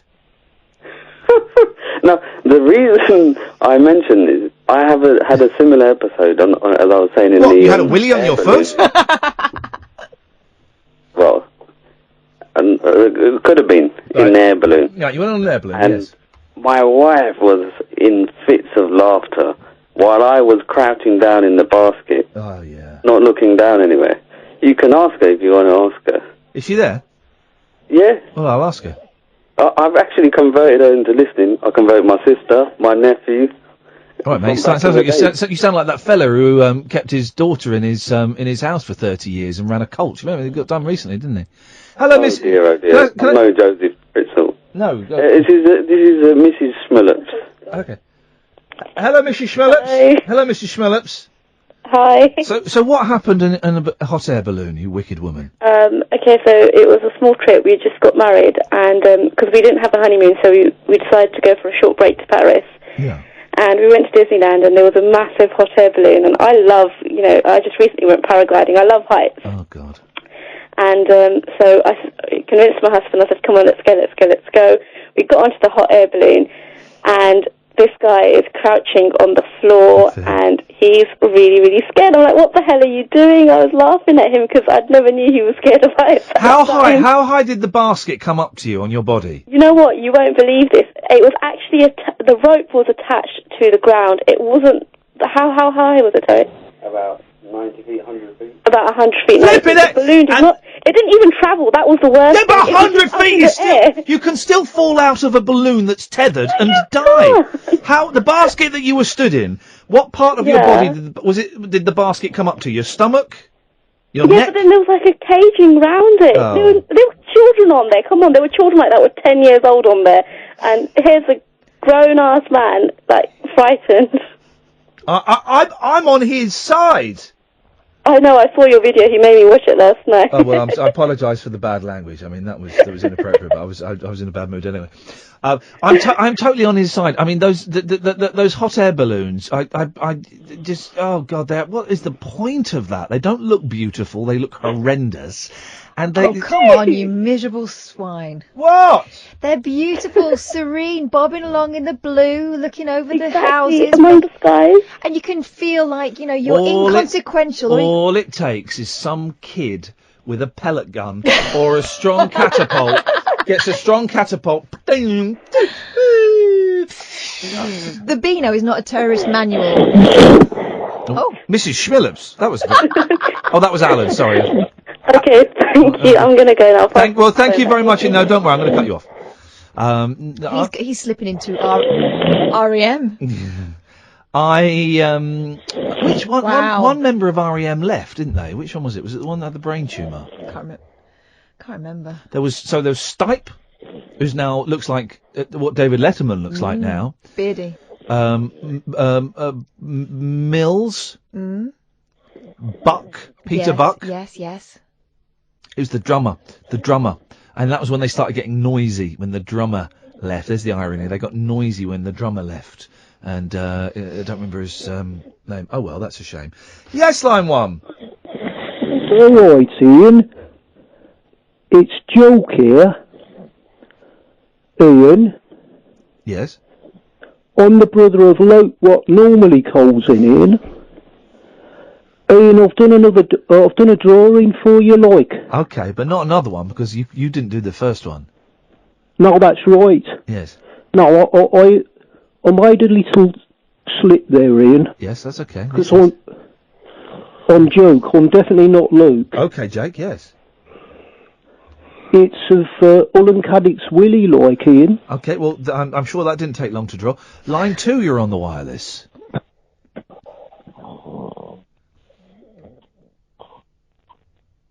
Oh, jeez. please. I don't want people just phoning up snoring all the time. Line 3, you're on the wireless.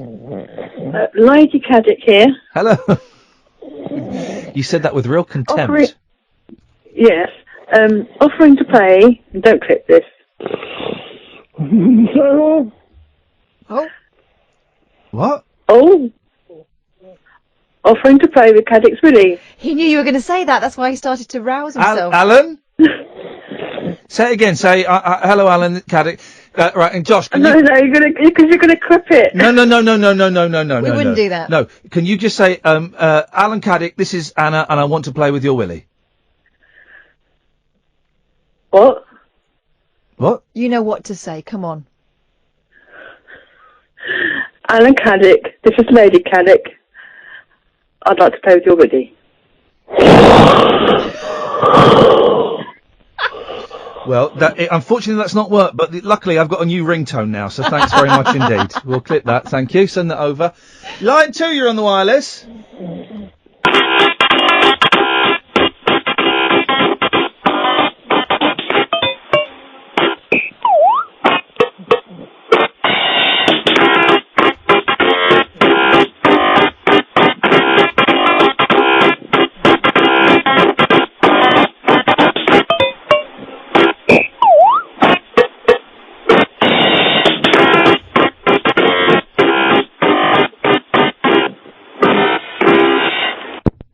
Much indeed.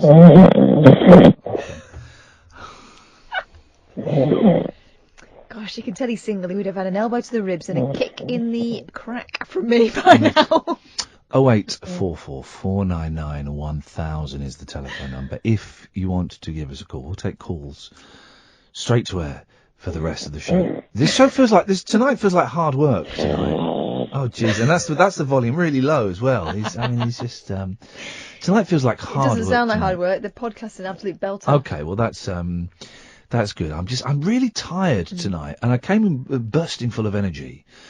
And I was tired yesterday, but I'm tired tonight, and we've got another hour of this nonsense to do. Can we not just bunk off early? Can the two mics not come in and shout at each other a bit earlier? Just open Caddick's fader and go. Line 1, you're on the wireless. Hi Ian, it's Nelson from the Norfolk. Hey Nelson, how you doing, man? Every single time. Every single time. What? What was that, Alan? That's okay, Alan. I love you. I love you, Alan. Quick, talk dirty to him. No, louder. Alan. Talk dirty to him. I don't know what to say to him. Talk. He's waking. Wake up, Alan. I've I've got something I want to show you. Say, I like your pants, Alan. What's inside them? Hey, Alan. I like your pants, Alan. Oh, you've blown it. It's not going to do anything, is you've blown it? it. Well, you could blow it. That would. Line 1, you're on the wireless. Oh God, no! Look, we can't just have people phoning up snoring. You know, I'm surprised I got away with it for this long. I'm expecting a strong email tomorrow from the boss. Yes, line 2.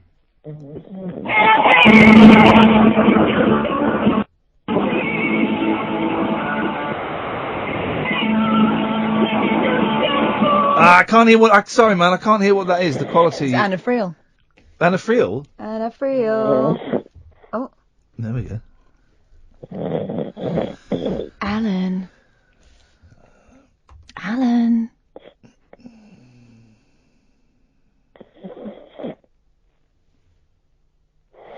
No, he's dead to the world. He's dead to the world. So I did this app. I paid £2.79 for it. There are loads of free ones, but for some reason I thought if you paid it'd be better. Right, is this the running one? Yeah. One of these couch to 5k ones, right? That's excellent running. Great running. You're doing great. Who says that? Great running.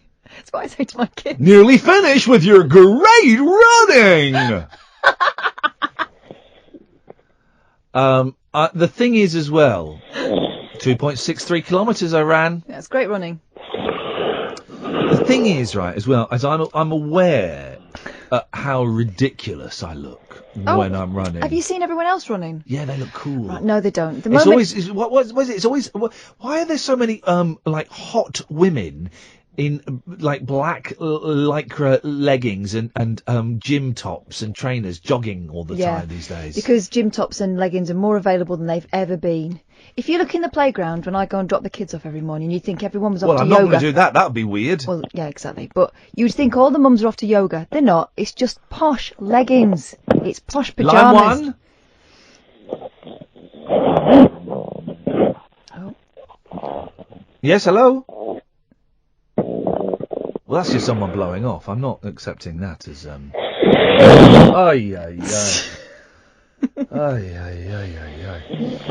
All right, this is what we'll do. Is we'll keep Adam for we'll keep Alan for the whole show. It's too late now.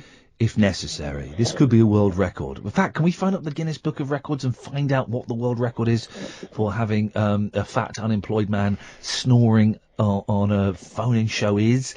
Because I can't believe... I mean, he's been on now for an hour and 35 minutes.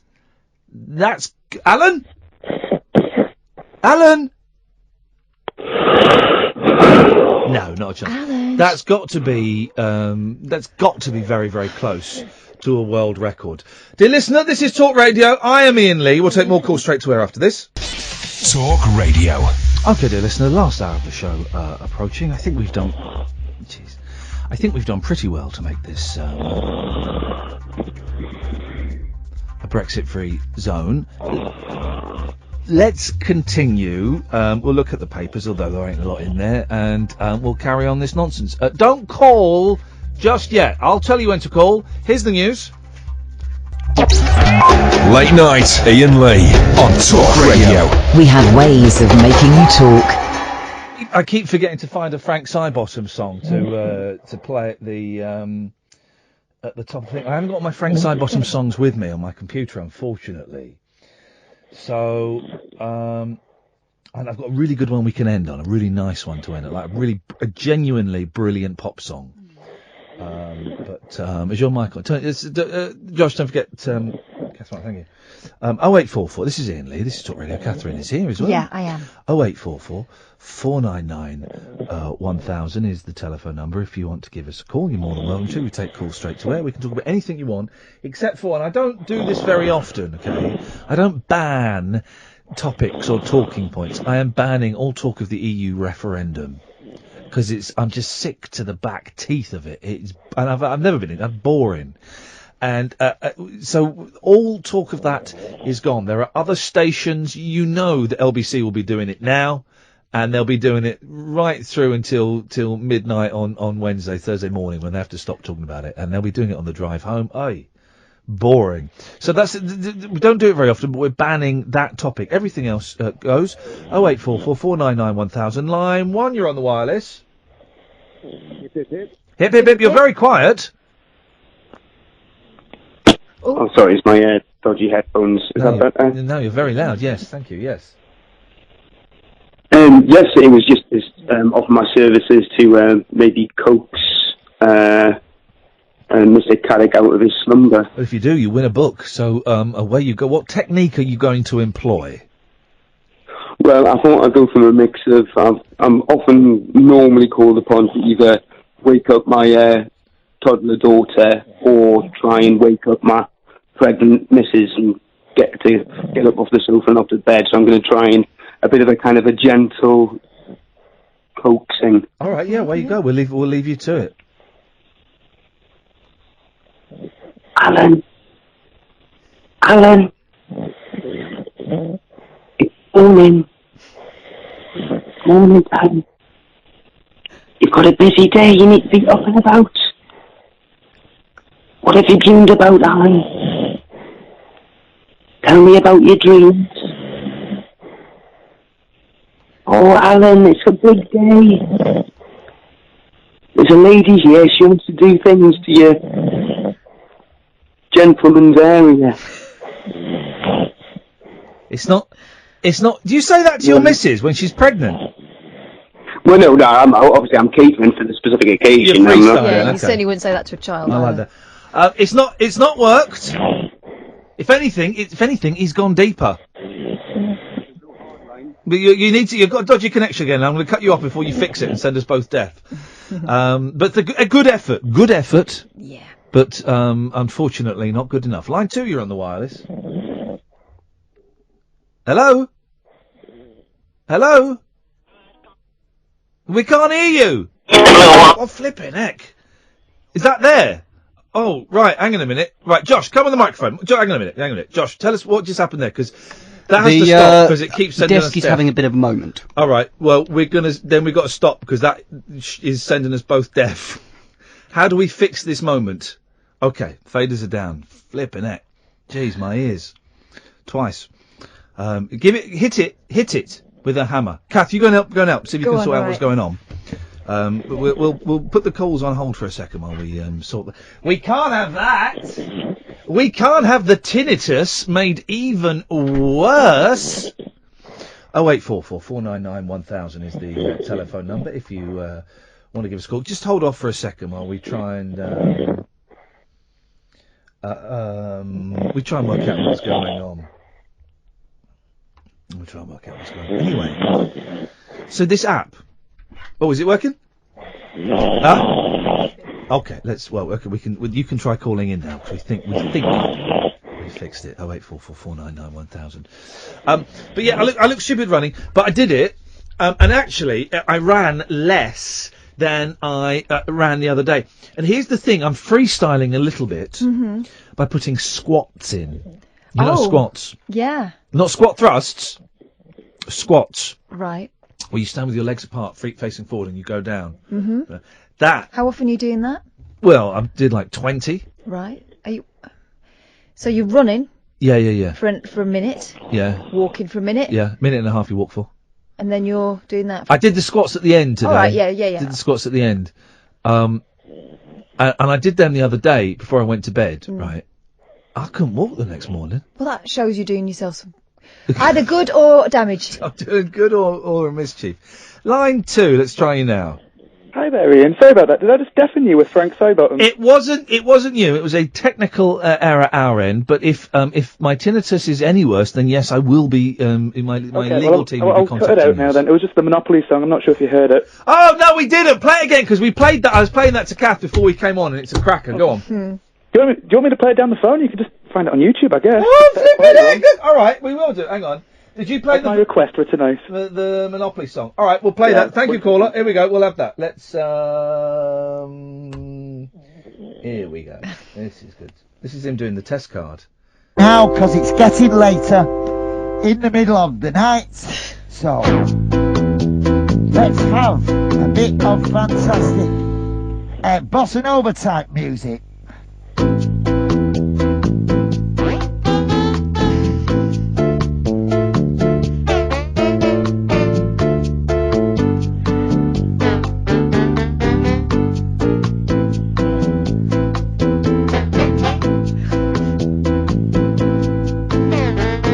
This is from when there's a Channel M, you know those regional channels that they were banging on about, right? That were obviously never going to succeed. And guess what, guys? Haven't succeeded. And now all they do now is show repeats of Cash in the Attic. Well, Frank actually had a brilliant show on there that I was a guest on. And he came up with this brilliant plan where one night he was going to do the test card live. And he did. And it was wonderful. Oh, I've got hotels on all the red ones and the green ones and all the yellow ones. He's not even got a light blue one, and he's not been past the waterworks. Take it away, mate. That caller just went. There was a caller. There we go. We got a caller. Yes, line 2. You're on the wireless. I've worked out Alan's game. Oh yeah. He's trying to be the first and only caller on the Julia Hartley-Brewer show tomorrow. Hotel on Mayfair. I've got a hotel on Park Lane, the blue one. And little Frank's not even got a house on the old Kent Road. I've got hotels on all the red ones and all the yellow ones. even got a light blue one, and he's not been past the waterworks. Like Jackie Charlton, some players are small. Line 2, you're on the wireless. Oh, sweet Jesus Christ, I've gone deaf! What the bloody hell was that, you stupid woman? You just sent a sonic blast into my ears! What is that? That was me, but what was that from? Wasn't me. That may be when I got tinnitus, because I've got tinnitus. So on Sonic Blast you? Yeah. Oh yeah, oh yeah, you know they are, they really are. Right, everyone. Here we go. Caddick, I don't know what that clip was from. The thing is, I've done so many things, most of them rubbish, that I don't really remember a lot of them, and it's always. Oh, Christmas is really fantastic. Okay. I agree. I was trying to find his Christmas medley. His Christmas medley is genius. Let's all sing my Christmas medley. Switch off your hi-fi, switch off your telly. Let's all sing my Christmas medley now. We three kings of Orient are, one in a taxi, one in a car, one in a scooter. Bib in his Uter. Travelling, following Smoking yonder a star. fat cigar, innit? And he does his own style. But I can't, it's not on here, and I haven't got my Frank songs with me, which is a little bit annoying. Hitler's in the news. Again? Yeah. He's very popular. Well, in some parts. Well, yeah, he is very popular. Kate Lawler, who I used to work with, I love dearly, right? I think she's absolutely brilliant. She works downstairs now, and she keeps saying we should go out for dinner. I'm a little bit scared to go out with her for dinner because I've not seen her properly for years.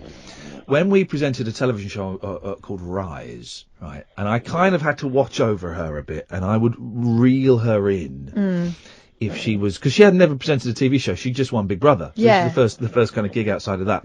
And so I had to kind of reel her in a bit if she went too far. And I went away on holiday for a week. Hang on, you reeled her in? Yeah, I know. Wow. I know.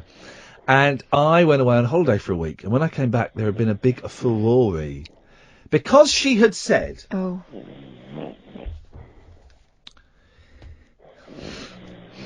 Hitler was a great leader. Right. Now, the thing is, Hitler was a great leader. He was a great leader. He was evil. Yeah, he wasn't a great man, but he was a charismatic man, but he was a great leader. But of course, all the papers kind of pounced on that, and I found it hilarious. And they tore her apart. And I think... I'm sure that when I came back, this is how I remember it, but it was a long time ago. She mentioned it on air again, and she tried to explain what she said. And I mean, Hitler was a great leader. There's no denying it. He was good at leading. He was a blinding leader. He got people to do all sorts. Hey, but now that reminds me, I got all excited last week because 30 minutes of a previously unseen film had leaked onto the internet. It's a film I've not been obsessed with, but I have been intrigued by. Yeah. Right. Jerry Lewis, right? I'm a big Jerry Lewis fan. I know a lot of people find him irritating. Yeah, me included. Yeah, I know. I loved him as a kid. Jerry Lewis and Dean Martin. Go and watch Artists and Models. It's a masterclass in how to do that really slick comedy. It is absolutely wonderful, and there's not too much of the gurnings and the stuff like that. It's brilliant. Yeah. Artists and Models is genius. All right, I'll have a look. But I used to like The Nutty Professor. I remember a weird film as well where he's a millionaire. Does anyone know the name of this film? Because I can't find it. Hiding a hair of it on the internet. He's a millionaire and he starts his own army to go off. He's too old to join the army or something, and he starts his own army. And I remember finding that hilarious as a kid. You've of course seen King of Comedy with him and Robert De Niro, which is brilliant. Yeah. But he's kind of playing himself. Yeah. In that. Oh, I think it's what you're talking about, the gurning and it's the same reason I didn't like Jim Carrey for years. Yeah. I can't bear all that nonsense. Oh, I used to love it, but it's not for. I think Jerry Lewis might have been a boys' comedian. I think Artists and Models though is a brilliant film. 08444991000 by the way. Just because we're talking doesn't mean you can't call in. If I just missed a call, if I see you call in, we'll go straight to you. But in the mid-70s, he wrote, directed and starred in a film called The Clown That Cried. No one has ever, hardly anyone has ever seen this, right? He made this film. It was going to be his masterpiece, right? And then when it was finished, he realised he had made the ultimate bad taste stinker, right? I thought it was based on a true story. I don't think it is. I think it's a fictional story. And he plays a German clown around about the start of World War II. And he is rude about Hitler in a bar. So he gets thrown into a concentration camp, right? And he's on one side with the Germans, and on the other side are loads of Jewish children. And as he's a clown, he does like clowning for the kids, and they laugh, and the German guards beat him up for it, stuff like this. I feel uncomfortable talking about it. The premise of the film is he is then persuaded by the Germans that he will have his freedom if he will, as the clown character, guide the children into the gas chambers. This is a premise for a film. This went through a meeting, at least one meeting. Yeah. Millions of dollars spent on it, right? And and it's not based on a true. If it was based on a true story, you could go, but it's not. It's fictional. So he guides the children into the gas chambers, and then he's about to leave, and one little girl puts her hand out to him. Oh, stop! And he takes it, and he walks into the chamber with them, and the door is shut. And that's the end of the film. He made this film, and I realise we're a little bit. We'll go to a break in a second. He made this film, 1973-ish, and someone must have said to him, Jerry, you cannot show this film. This film is just wrong on so many levels, man. I know you think you're doing pathos and stuff. It's not. It's awful. So he pulled it. He got every single copy of the film and destroyed them all apart from one copy of the film. And there was a screening of it in the late 70s for a handful of people. Bizarrely, one of the people that saw it is Harry Shearer from Spinal Tap and the Simpsons and stuff. So he's done a few interviews about what the film was like. And Jerry Lewis had the only copy of the film. And then about last year, he gave that one copy of the film to the American Institute of Cinema or something, I don't know, on the proviso that it couldn't be released until, I think, 10 years after his death. Right. I think. Yeah. Right. But somehow 30 minutes of this film have turned up online. I'll tell you about it after this. So this film is kind of languished in the vaults, and someone has reconstructed 30 minutes of this film, right? And it comes from, there was obviously a German documentary about it in, I'm going to say the 90s. And they've got some on-location footage. They've got some actual scenes from the film. They've got some cards that come up and explain, massive jumps in the plot. And then they've refilmed some of the scenes using the original German cast. Right. Jerry Lewis obviously isn't in the refilm bits. And it really is as delightfully and deliciously wrong as I had always hoped it would be. It's just the weirdest. Which Way to the Front, by the way, is the film that was that. And thanks Lance on Twitter, who's trying to make up for. Oh no, it wasn't Lance. It was somebody else. Sorry, Lance. I don't think did. It's just the most. And the thing is, right, kids these days, you kids now. You can get everything, right? You can get everything. You can get everything in a minute as well. I'm asking the film question about this Jerry Lewis film. I couldn't remember. Someone's told me the title. I could go on Amazon now and buy it. It's there. It's a little bit too expensive, so I'm not going to. But you get everything now. When I was young growing up, and when I was in my 20s, my 30s, I remember going to America in my 30s. And buying A Clockwork Orange on VHS video because we weren't allowed to have it over here because the Kubrick had banned it because he didn't like the reviews he got, so he pulled the plug. And in my 20s we couldn't watch Texas Chainsaw Massacre, which is a film I love, one of my favourite films. The first Texas Chainsaw Massacre is a masterpiece. Well, they made another one. Oh, they remade it recently. Well, they made it about 10 years ago. The same director, Toe Pooper. But they did sequels. Yeah, they did. Surely. I think there are about 4 Chainsaw Massacre films. Dennis Hopper's in one of them. I mean, they're terrible. The first one is a masterpiece of the genre. I don't think I've ever seen it. Oh, it is wonderful. I mean, it's cheap and it's nasty and it set the trend for all of those slasher flicks. It really is a work of art. But the first time, I remember my parents had that when I was a kid, and then it got banned. So the first time I could see it was I was 22 years old. I had to go to Camden Market and buy a bootleg copy of it. There was someone selling bootleg copies, so I had a 5th generation copy of it that was almost unwatchable. But I watched it. Same with The Exorcist. We weren't allowed to. You couldn't get The Exorcist. Rubbish film, anyway. I went to the cinema at midnight to watch that.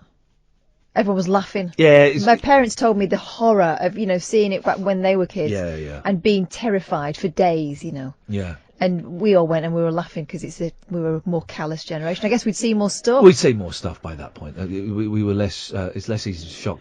Another one was Driller Killer, which is not actually a very good film, but again, it was banned. They got banned in the 80s under the heading Video Nasties. So we kind of lost all of these films. But now, I mean, if I wanted to watch, I remember a friend of mine phoning me up and saying, Ian, you're not going to believe what's on Channel 4 now. They're showing Driller Killer on the telly. Because do you remember, video nasties were like blamed for things that now violent video games get blamed for. Before that, it would have been terrible novels. 0844 499 1000. By the way, when we're sitting here chatting, I often worry that it scares people off calling. You can call in as soon as I see. As soon as I see you, the lines light up, I will tap the screen and you will come straight to air. So don't worry. Don't worry about that. Anyway, the reason we're talking about Driller Killer is because of Adolf Hitler. Alan! Alan! Alan, it's the police. You're under arrest. We found that computer you used at the cafe, internet cafe. Yeah, Alan?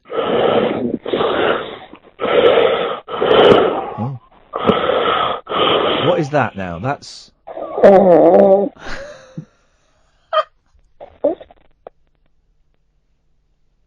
That was anal, wasn't it? That was an anal noise. Alan? Oh! He's really struggling to get that one out. Oh dear, Alan. Oh! Okay. The headline here is Kex got Nazi niff. Doesn't really make any sense. Kex got Nazi niff. Yeah, nasty niff. Oh, okay. It's Beano language for a smell, isn't it? Okay. Oh, hang on, here comes a caller. Line 2, you're on the wireless. Ah, hip, hip, hip. Hip, hip, hip! Talking of those fantastic old horror films, Ian, that are so awful they're good. Yes. Have you ever seen Eraserhead? Yeah, that's David Lynch, isn't it? I think so. Yeah, in his early sort of days, but I mean, totally weird and very strange, but kind of charming in a. Doesn't he adopt? What is it? It's a lonely man who adopts a weird baby. Why is the baby weird? I can't remember. I don't know, but I said a long time ago since I saw that film, but I remember stuff crawling down the walls in it, and it's in some horrible basement, and there's all the pipes are all clanking, and it was really I thought, disturbing. Yeah, I remember seeing it at college and not being very impressed. I struggle with David Lynch. I remember going to watch a film at the Swiss Cottage Odeon. It's in black and white. Lost Highway, is that one of his? I don't know that one. What a load! Was it Lost? Someone on Twitter, tell me what film I went to see. What a load of old rubbish that was. I think sometimes he just gets too self-indulgent. Yeah. And I like self-indulgence. I mean, listen, we've had a fat man snoring on the radio for the last 2 hours. You don't get much more self-indulgent than that. I have to tell you, it's the pinnacle of entertainment. Imagine doing this on the BBC. Yes? Well, yeah. Imagine the ratings. Yeah. What was I going to talk? Oh, Frank Sidebottom. Yes. I used to work a long time ago. I used to work on a radio station in the 80s. Yeah. And for some reason, we started receiving his records. You know the way record companies used to send yeah. out free records to. Yeah. So we started receiving his records, and we thought, this is amazing, this guy. So we rang him up one day, and he came on the radio, and he was very funny, he was very entertaining, he was a lovely chap, but always totally in character. Yeah, yeah. You know, even when you rang him to set up the interview or whatever, he was totally in character. And this was in Ireland, a little, relatively small city in Ireland, right? And then after a while, because he was apparently getting letters and postcards from people in the city, he said he was going to come over and do a live gig. Well, it was the most funny and bizarre and esoteric and I suppose charming thing I've ever seen. It was absolutely fantastic. He was, and it took me a long time to get this, he was a performance artist. He wasn't a pop singer or a comedy act, and he would get booked on comedy venues. He'd be in between comic turns, or he'd be booked, I saw him booked in between bands as well. He was a performance artist. Yes. And the funny thing was, I remember at that gig, there were probably about, like the radio station was promoting it, and there was probably about 300 people there. And I think about half of them got it. And the other half were looking at this guy with open mouth saying, what the blinking hell's going on here? Yeah. I remember, I'm going to let you go. I remember arguing with my sister about it because she didn't get it. She hated him.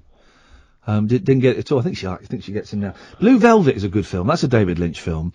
That's Kyle MacLachlan, Dennis Hopper, and a lady. Yeah. And it's the one where Dennis Hopper breathes the oxygen and stuff like that. That I remember being terrifying. That rings a bell, but I can't remember. But the others, nah. Mulholland Drive. Thank you, Lee. But then Shippo says that wasn't in black and white. I remember Mulholland Drive being in black and white. I just remember it being tedious and unwatchable. 0844 499 1000. This is Iain Lee. This is Talk Radio. We are going to be, for the rest of this week, we might talk. Well, no, I'm not going to limit myself. Tonight, Wednesday night and Thursday night, we're going to be an EU-free zone, a referendum-free zone. Friday, we'll see what the mood is. We might have, there might be the vibe. See what gives. The thing is, there's plenty of other places to talk about it. Yeah. So for these, tonight's show, tomorrow's show and Thursday's show, nothing. Even on Thursday's show, we could legally talk about it. No, it's boring. We will keep sending people over to LBC. If that's what they want to listen to on Thursday night, go over to LBC because they'll be doing really sister boring programmes that are doing it, they're all... What sister programmes? They're all hammering away at What, it as Talk Sport 2 are doing? Talk Radio. We are Talk Radio. I know, but what I'm saying is our I'm colleagues. I'm talking specifically about 10 o'clock right, on okay. Thursday night. That's Go and listen to everyone. To them doing it. Although it's got to be said, Julia Hartley-Brewer is sailing very close to the wind with what we're allowed to say in regards to that and recent criminal activities. I heard a few minutes of her show and I thought, oh dear, she's playing a game with the situation with someone who's been charged. And if you're saying that... Yeah, I know. Thought, flipping heck. Her producer should have a word. Oh no, she just shout at them. 0844 499 1000. Let me tell this Hitler story, please. Go on. Leather-lined trousers worn by Adolf Hitler, the pervert, have been sold for not that much. How much do you think his leather-lined trousers sold for? 12,000. £47,000. I would have thought more. Well, how do you justify that? Auctioners, well, I have to hide all my eBay stuff in the boot of my car. Exactly. What have you bought now? Oh, Hitler's old pants. Yeah. How much? No, don't, but I could get double that if I would sell them again. That was actually once my argument when I bought a Monkey's Gretsch, 1968 Gretsch. Oh, come on, if you buy that, you've got no intention of reselling it. I bought it, and but I said, but I could sell it for £1,000 more than I paid for it. Go on then. Silly. Hey, my bluff was called. I didn't sell it. I still got it. Have you played your electric guitar yet? Yeah, I had a little go. Is it good? Yeah. Is it loud? Is that amps good, isn't it? A little quite loud? good, yeah. I might have another go tomorrow. Practice that. 0844.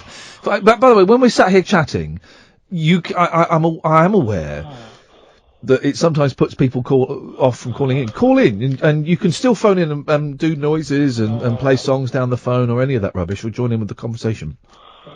Or don't, it's up to you. Auctioneers, 08444991000, by the way, is the phone number. Auctioneers said he had them, that is Hitler, had them fashioned with hide so he could carry a gun unobtrusively with him. Where? In his trousers.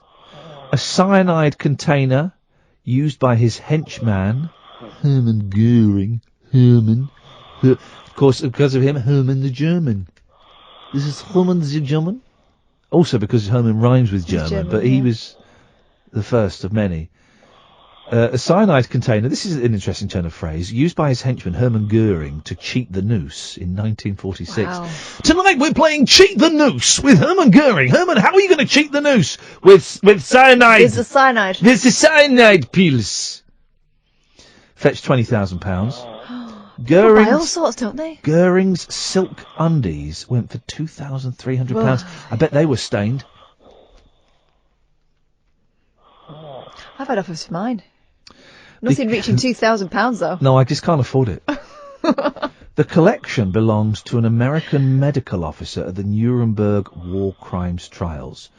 Germany's Jewish community called the Munich sale scandalous and disgusting. I don't think it is. Why do you think it's scandalous and disgusting? I think it's bizarre that people want to own that stuff. Yeah. Kind of. There's not a museum. Why would you? Do you know what I mean? What do you mean? Well, because it becomes memorabilia, doesn't it? Well, rather than something of but historical you're interest. saying that a museum should have bought them. Yeah. Well, a museum couldn't afford £46,000 No. for a pair of trousers. That's the thing. Museums have to pay for them as well. Yeah.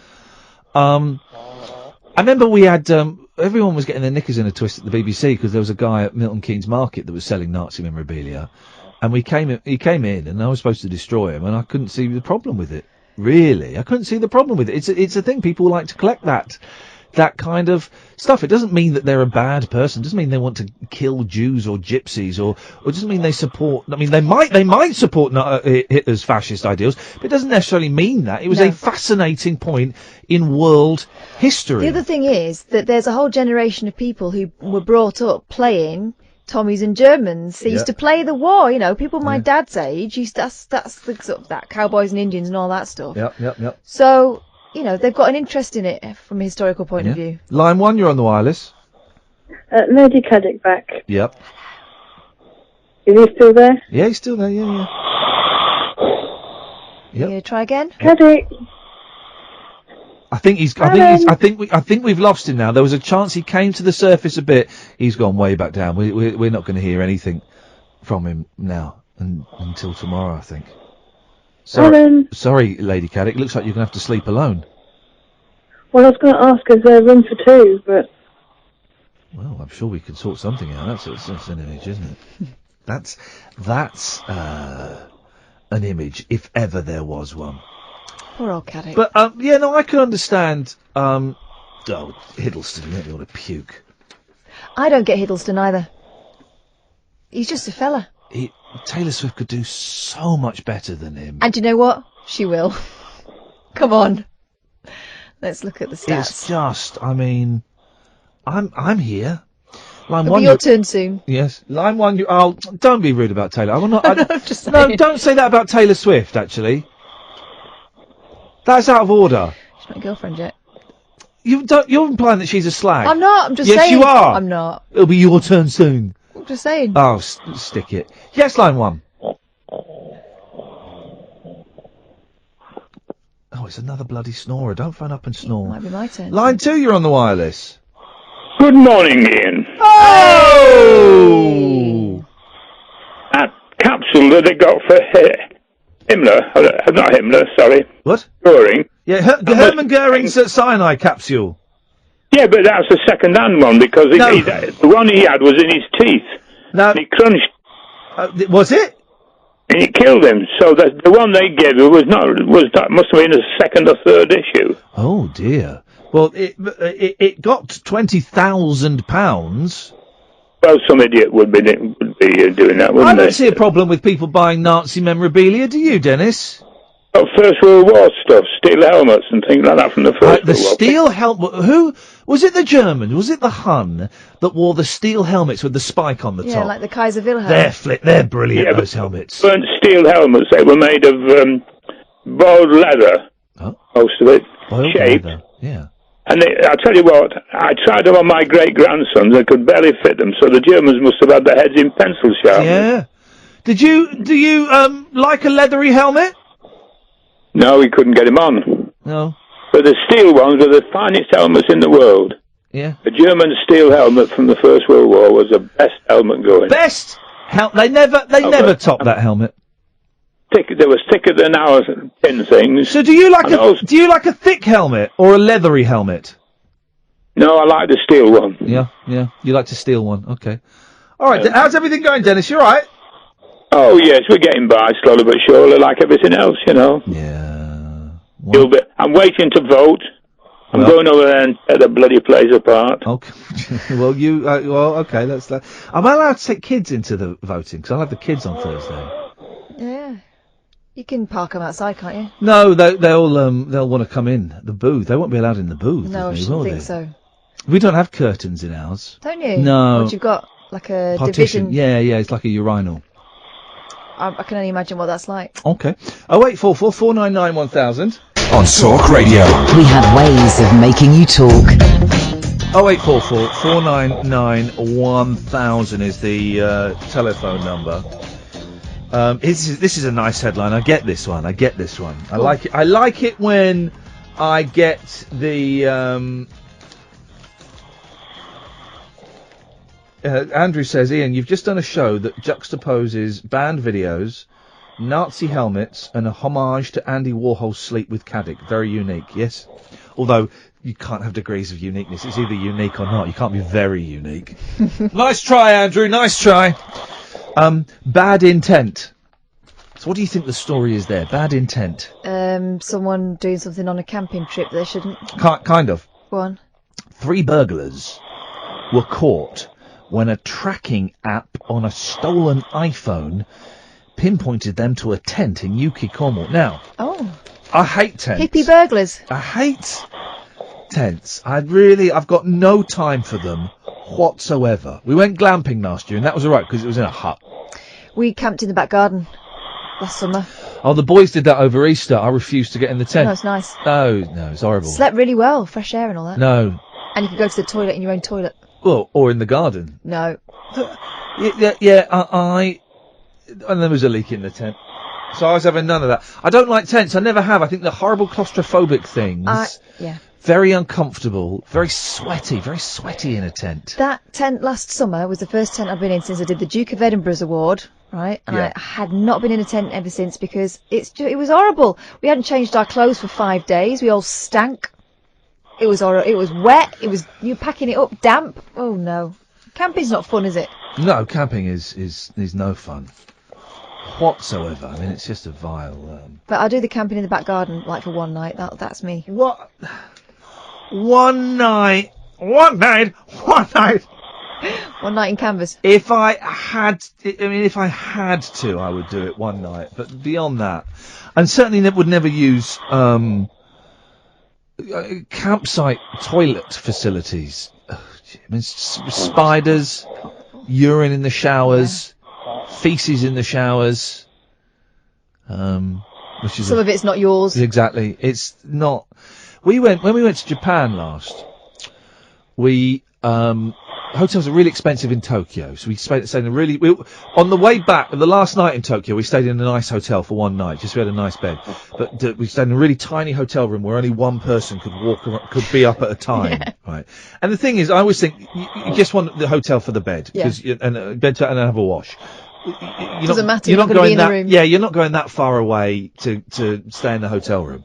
Although. So we did that, and then we went to Osaka, where it was a traditional, I can't remember the... Oh, I know what you mean, one of the spa places. Yeah, where you sleep on the floor, basically, and that was nice. And then we went to, an island, and that was another traditional thing, and that was kind of nice. we were watching the weather, and we were watching the news, and then the weather came on, and suddenly it was all went red. Oh, that's going And to the be voice going, super tornado, super tornado, and I'm going, I think we should be worried. And we were just on the edge of a super tornado, and we were debating whether we would go back or not, and we stayed, and it was a nightmare. Yes, line 2. Hip, hip, hip. Hip, hip, hip. Hello, I've upgraded my tech, so I should be more audible. Ah, lovely. Okay. Yes, it was just an idle thought I had today. Not a believer myself, but you know how people say that when you die, your life flashes before your eyes? Yes. It was just to think, like, how much of a proportion of that do you think is, like, poos and wees? I mean, when people say about, like, the best times in their life and, like, top 10 lists, etc., like, and they're like, if you think about pure relief, at least a couple of them. I had a really good wee today because I was in dire straits, and I get very creative. And this is true. Some of the best songwriters write their songs on the toilet because, and this is absolutely true. When you pass a stool, it stimulates a part of your brain, the creative part of your brain. That's a fact. That's not even me being smutty. That's actually a fact. So I don't know. I wonder if anyone has, caller, done that maths thing. They do maths, say, right, well, you spend 6 years of your life in bed and 2 years of your life on the phone. I wonder if they've done how many years of your life you spend having a poo or a wee. I think men spend more time in there, though, don't they? No, I drop and go. Do you? Yeah, I tend to be more of a... I don't loiter. In and out. It's a when and if, but I mean, whatever the figure is, I mean, I've got a small bladder and IBS, so you want to triple that. Yeah, I suppose so, yeah. I'm sorry to hear that, man. Oh, no, it's alright. It's my own stupid fault for spending about a year just eating fried egg sandwiches. Yeah, actually, do you know what? I'm not sorry to hear it, and I'm glad you've got it. Serves you right for eating... Hang on, fried egg sandwiches can give you a small bladder and IBS? Well, no, I think the small bladder thing's just probably just more a genetic trait. Okay. I don't know. But yeah, no, just unhealthy. Did your mum used to make fried egg sandwiches for you? I think initially, and then it just became a case of it is literally the easiest thing to make. Did she? They are lovely. Did she call them? Are we the only family, and by that I mean me and my mum, that call them an egg banjo? I beg your pardon? Hey! My mum used to say, call them an egg banjo, and that was a fried egg sandwich. Is it because of the pan? Looks like a banjo. No, because you don't eat the pan. I've got no idea, and if I ask her now, she won't remember. I will ask her next time if I. There's the like egg in a basket thing. What? Where you put a hole in the bread and kind of put that over the fried egg, and then it becomes like a fried egg and bread. Oh, hang on a minute. Whoa. So what? Hang on. You cut a hole in the bread. You put the bread in the frying pan. Do you crack the egg into the hole first, or do you? What goes down first? To be honest, I think there's different ways. I mean, personally, I more kind of crack the egg, let it settle a little bit first, and then I'll put the bread straight on top. Have you ever had? This will kill you. A fried cheese sandwich. You see, I don't know whether it's part of the IBS or whether it's just a personal dislike because of an incident with a cheese grating on gap teeth as a child from my dad, but I don't like cheese in any form. Well, then I'm afraid I have to cut you off for being a pervert. Fried cheese sandwich. We'll stop in a minute because I want to play a brilliant Frank Sidebottom song. And we should stop because you're on a diet. Fried cheese sandwich. You get white bread. You butter both sides. You put a load of cheese in it. Make the sandwich. Fry it with quite deep oil. Oh, flippin' heck. That is going to. Tell you what, we're going to end listening to a medley of Alan Caddick snoring. And Frank Sidebottom died 6 years ago today. This is a masterpiece, right? This is Electricity by Frank Sidebottom. Back tomorrow. Ta-ta! The man came and knocked on our front door. He showed me the letter, but I couldn't believe it. Frank saw the letter, he just couldn't believe it. My mum has God forgive me, what for?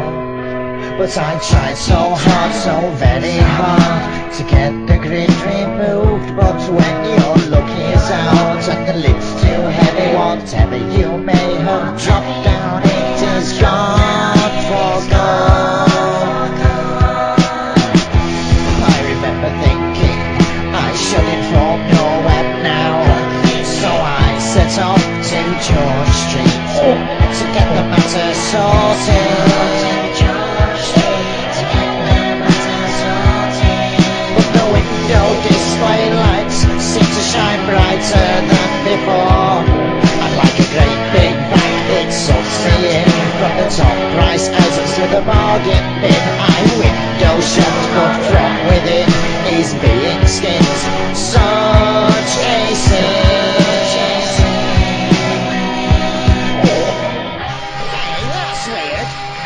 Closed. Oh, blimey, it's gone 6 o'clock. And then suddenly I heard a voice in the back of my head. Well, more from little Frank Sidebottom saying, come on,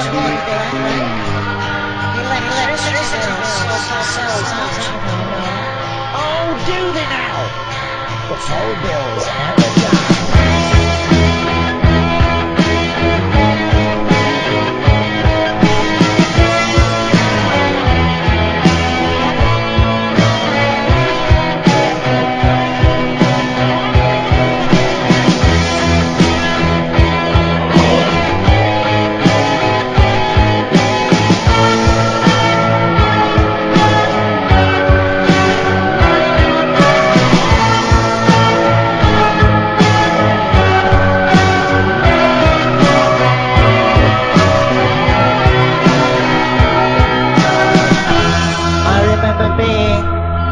Sent up to my room, no supper for me that night, not even a great big bowl of cereal.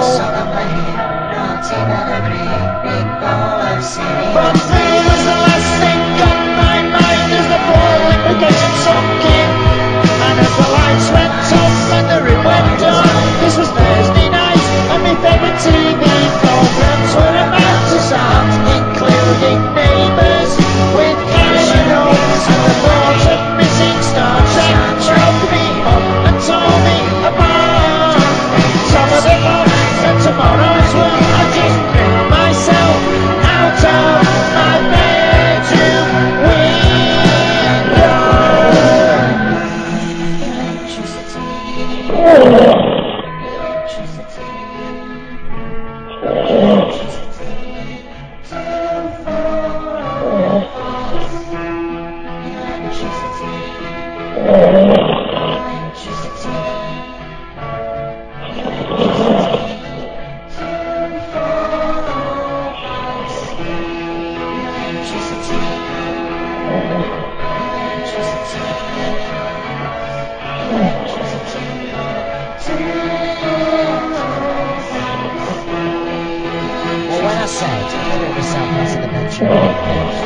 What I actually did was went down the drain pipe, went round the corner to Emmo's, and watched all the programmes there.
to be on the different foot now. Here, what's that?